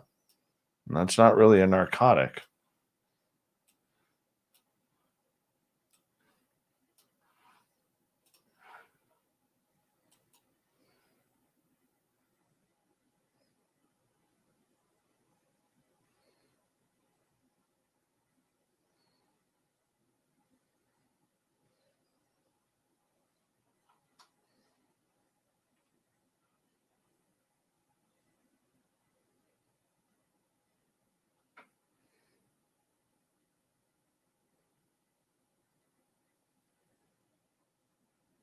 Hey, Willie, what's happening?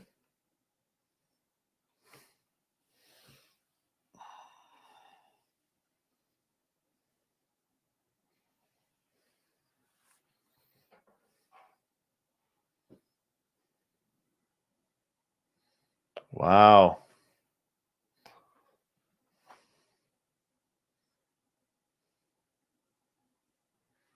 You're in a better place now, though, aren't you, Kurt?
Right on, Kurt. That's awesome, man.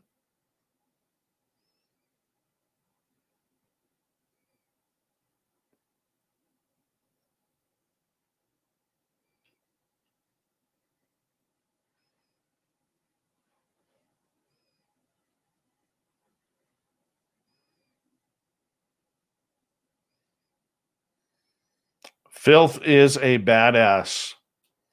He is an absolute badass.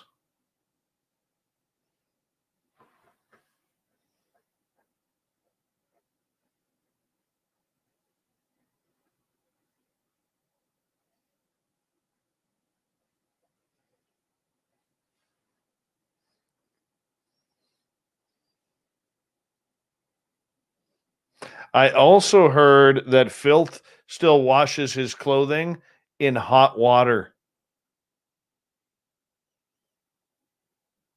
Mm-hmm.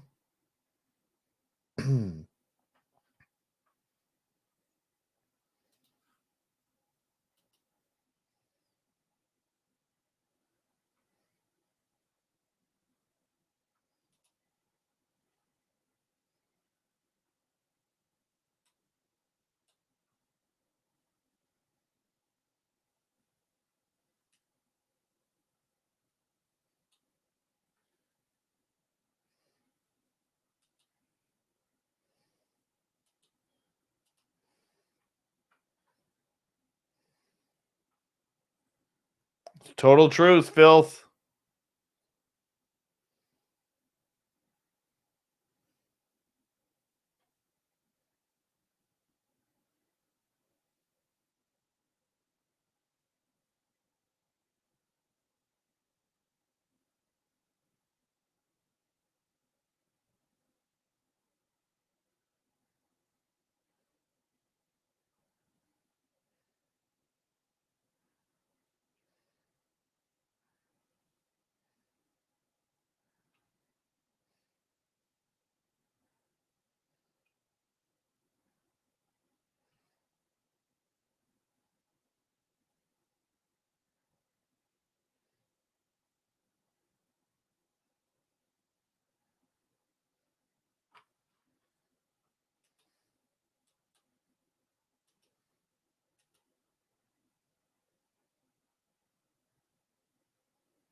Hey, Mitchell, darling, how are you?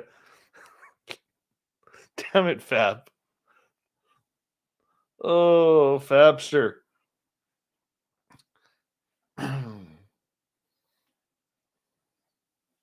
You got a bigger head than Hacksaw Jim Duggan. Ho!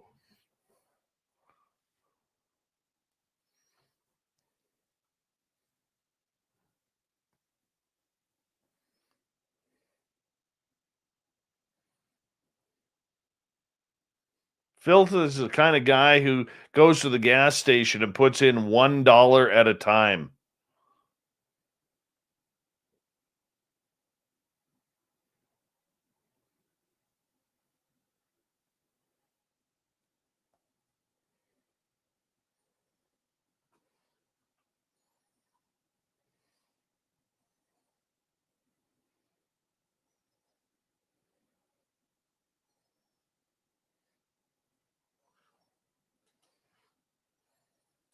When Fap goes to the grocery store, all of the grannies that are hovering around the produce aisle all go squeeze his head to see if he's ripe. True. Vinny told me that one. Ho!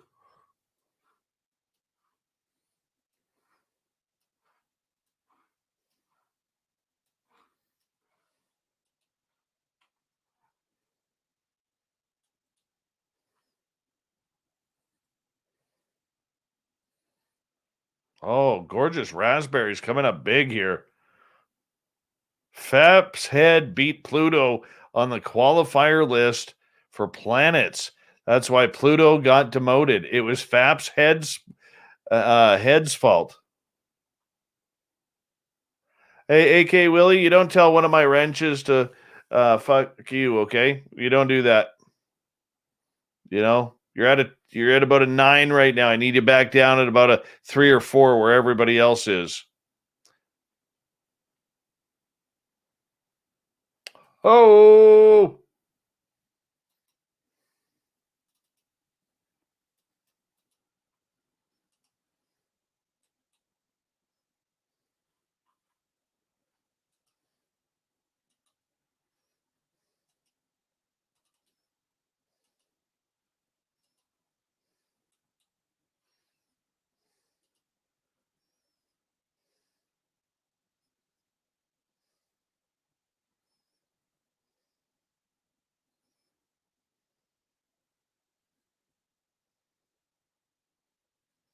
And we need some more gringo beans.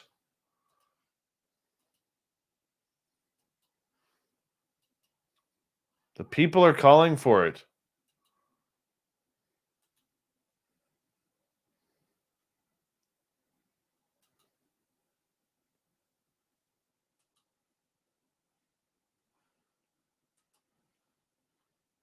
Hi, gorgeous raspberries. How are you?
That's fine, Will. You're allowed to ask a question. Absolutely. Absolutely.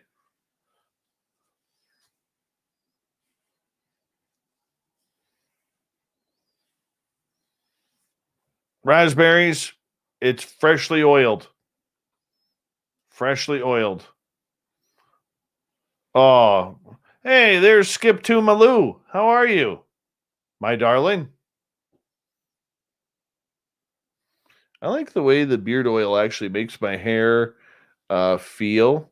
I'm going to actually talk to Gary, the Dutchman, about creating a hair oil because I really like the way this feels. And it literally like lasts all day.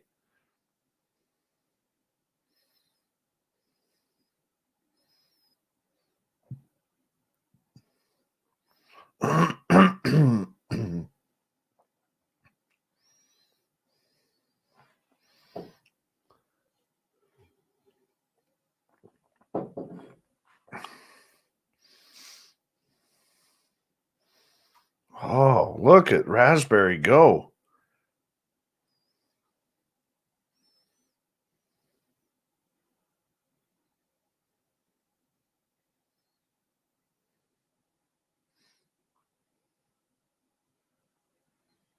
Hey, Sophia's Bear, 19 or 69. Hey, from Vegas. Found your show 2 weeks ago. I drive truck all night. Thanks for the company, brother. Hey, Sophia in Vegas, much love to you. Thank you for joining us and hitting that subscribe button. Yes. You know, eventually we are going to have a Vegas party once the border opens up and everything is good to go.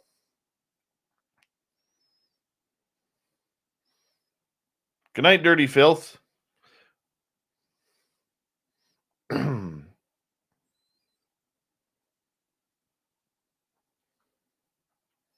So, yes, love Vegas. We keep her awake all night. Tell your other trucker friends we are taking invites right now.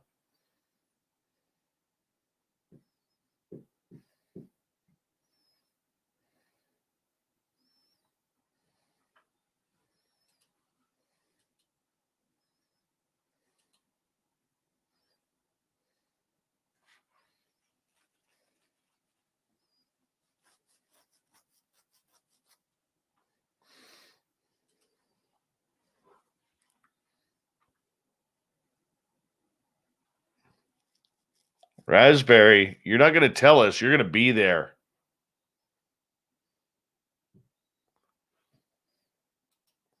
That's right there, Kurt Seltzer with a splash of lime. You grow that hair. Yeah, you got to fight through that in between stage. It's uncomfortable, but once you fight through that, it takes a couple of weeks. You'll be fine. Excuse me.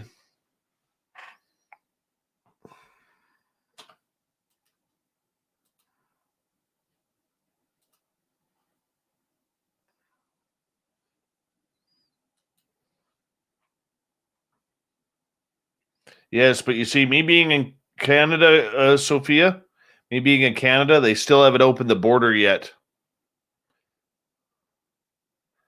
Why are you not allowed back in Vegas, Raspberries?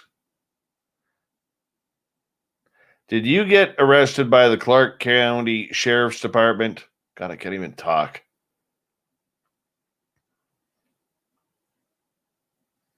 Uh-oh. Hey, DJ Swisher, how are you? How's that beautiful state of Texas?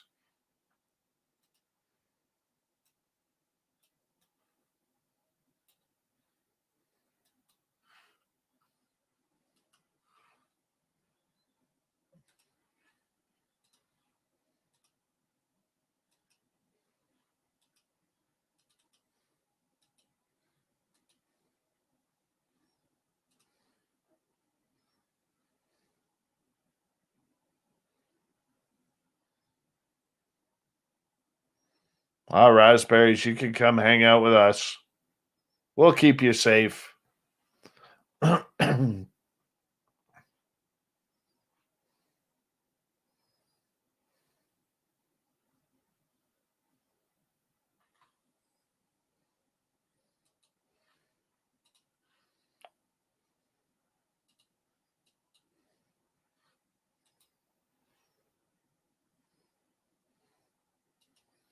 Not a very good comment, Grandmaster. Bad comment.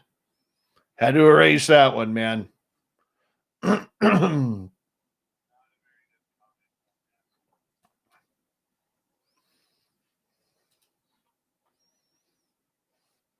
will check it out, Howard, I promise.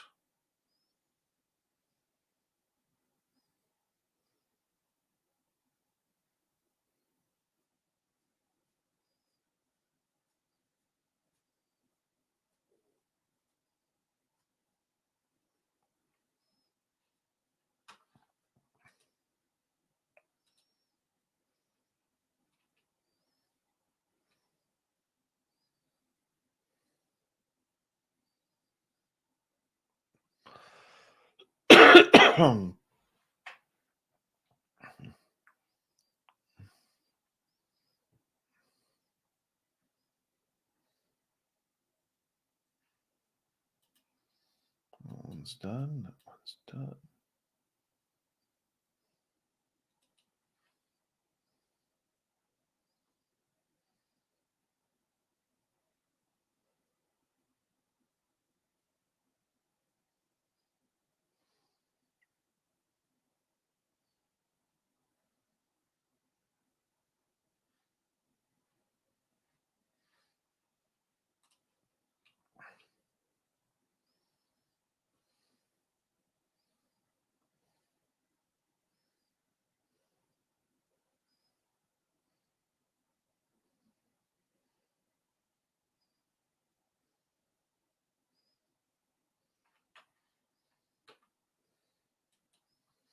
All right. Well, we're going to call it the weekend. Don't forget tomorrow night, people. You have Lynn Wallington for Spaced Out Saturdays, 9 p.m. Pacific, midnight Eastern, for 2 hours of great fun. And then on Sunday, Michael W. Hall for Spaced Out Sunday. Check him on out. Have some fun. Relax, sit back, enjoy the weekend with us if you are bored at home like we are. So anyways, we're going to call it the night. I want to say thank you to everybody who super chatted this week, all of our new subscribers, all the veterans out there, and our regulars who are here almost each and every night. We love you. Thank you so much for making it a great, great week. We will hang out with you guys again on Monday. Talk to you very soon.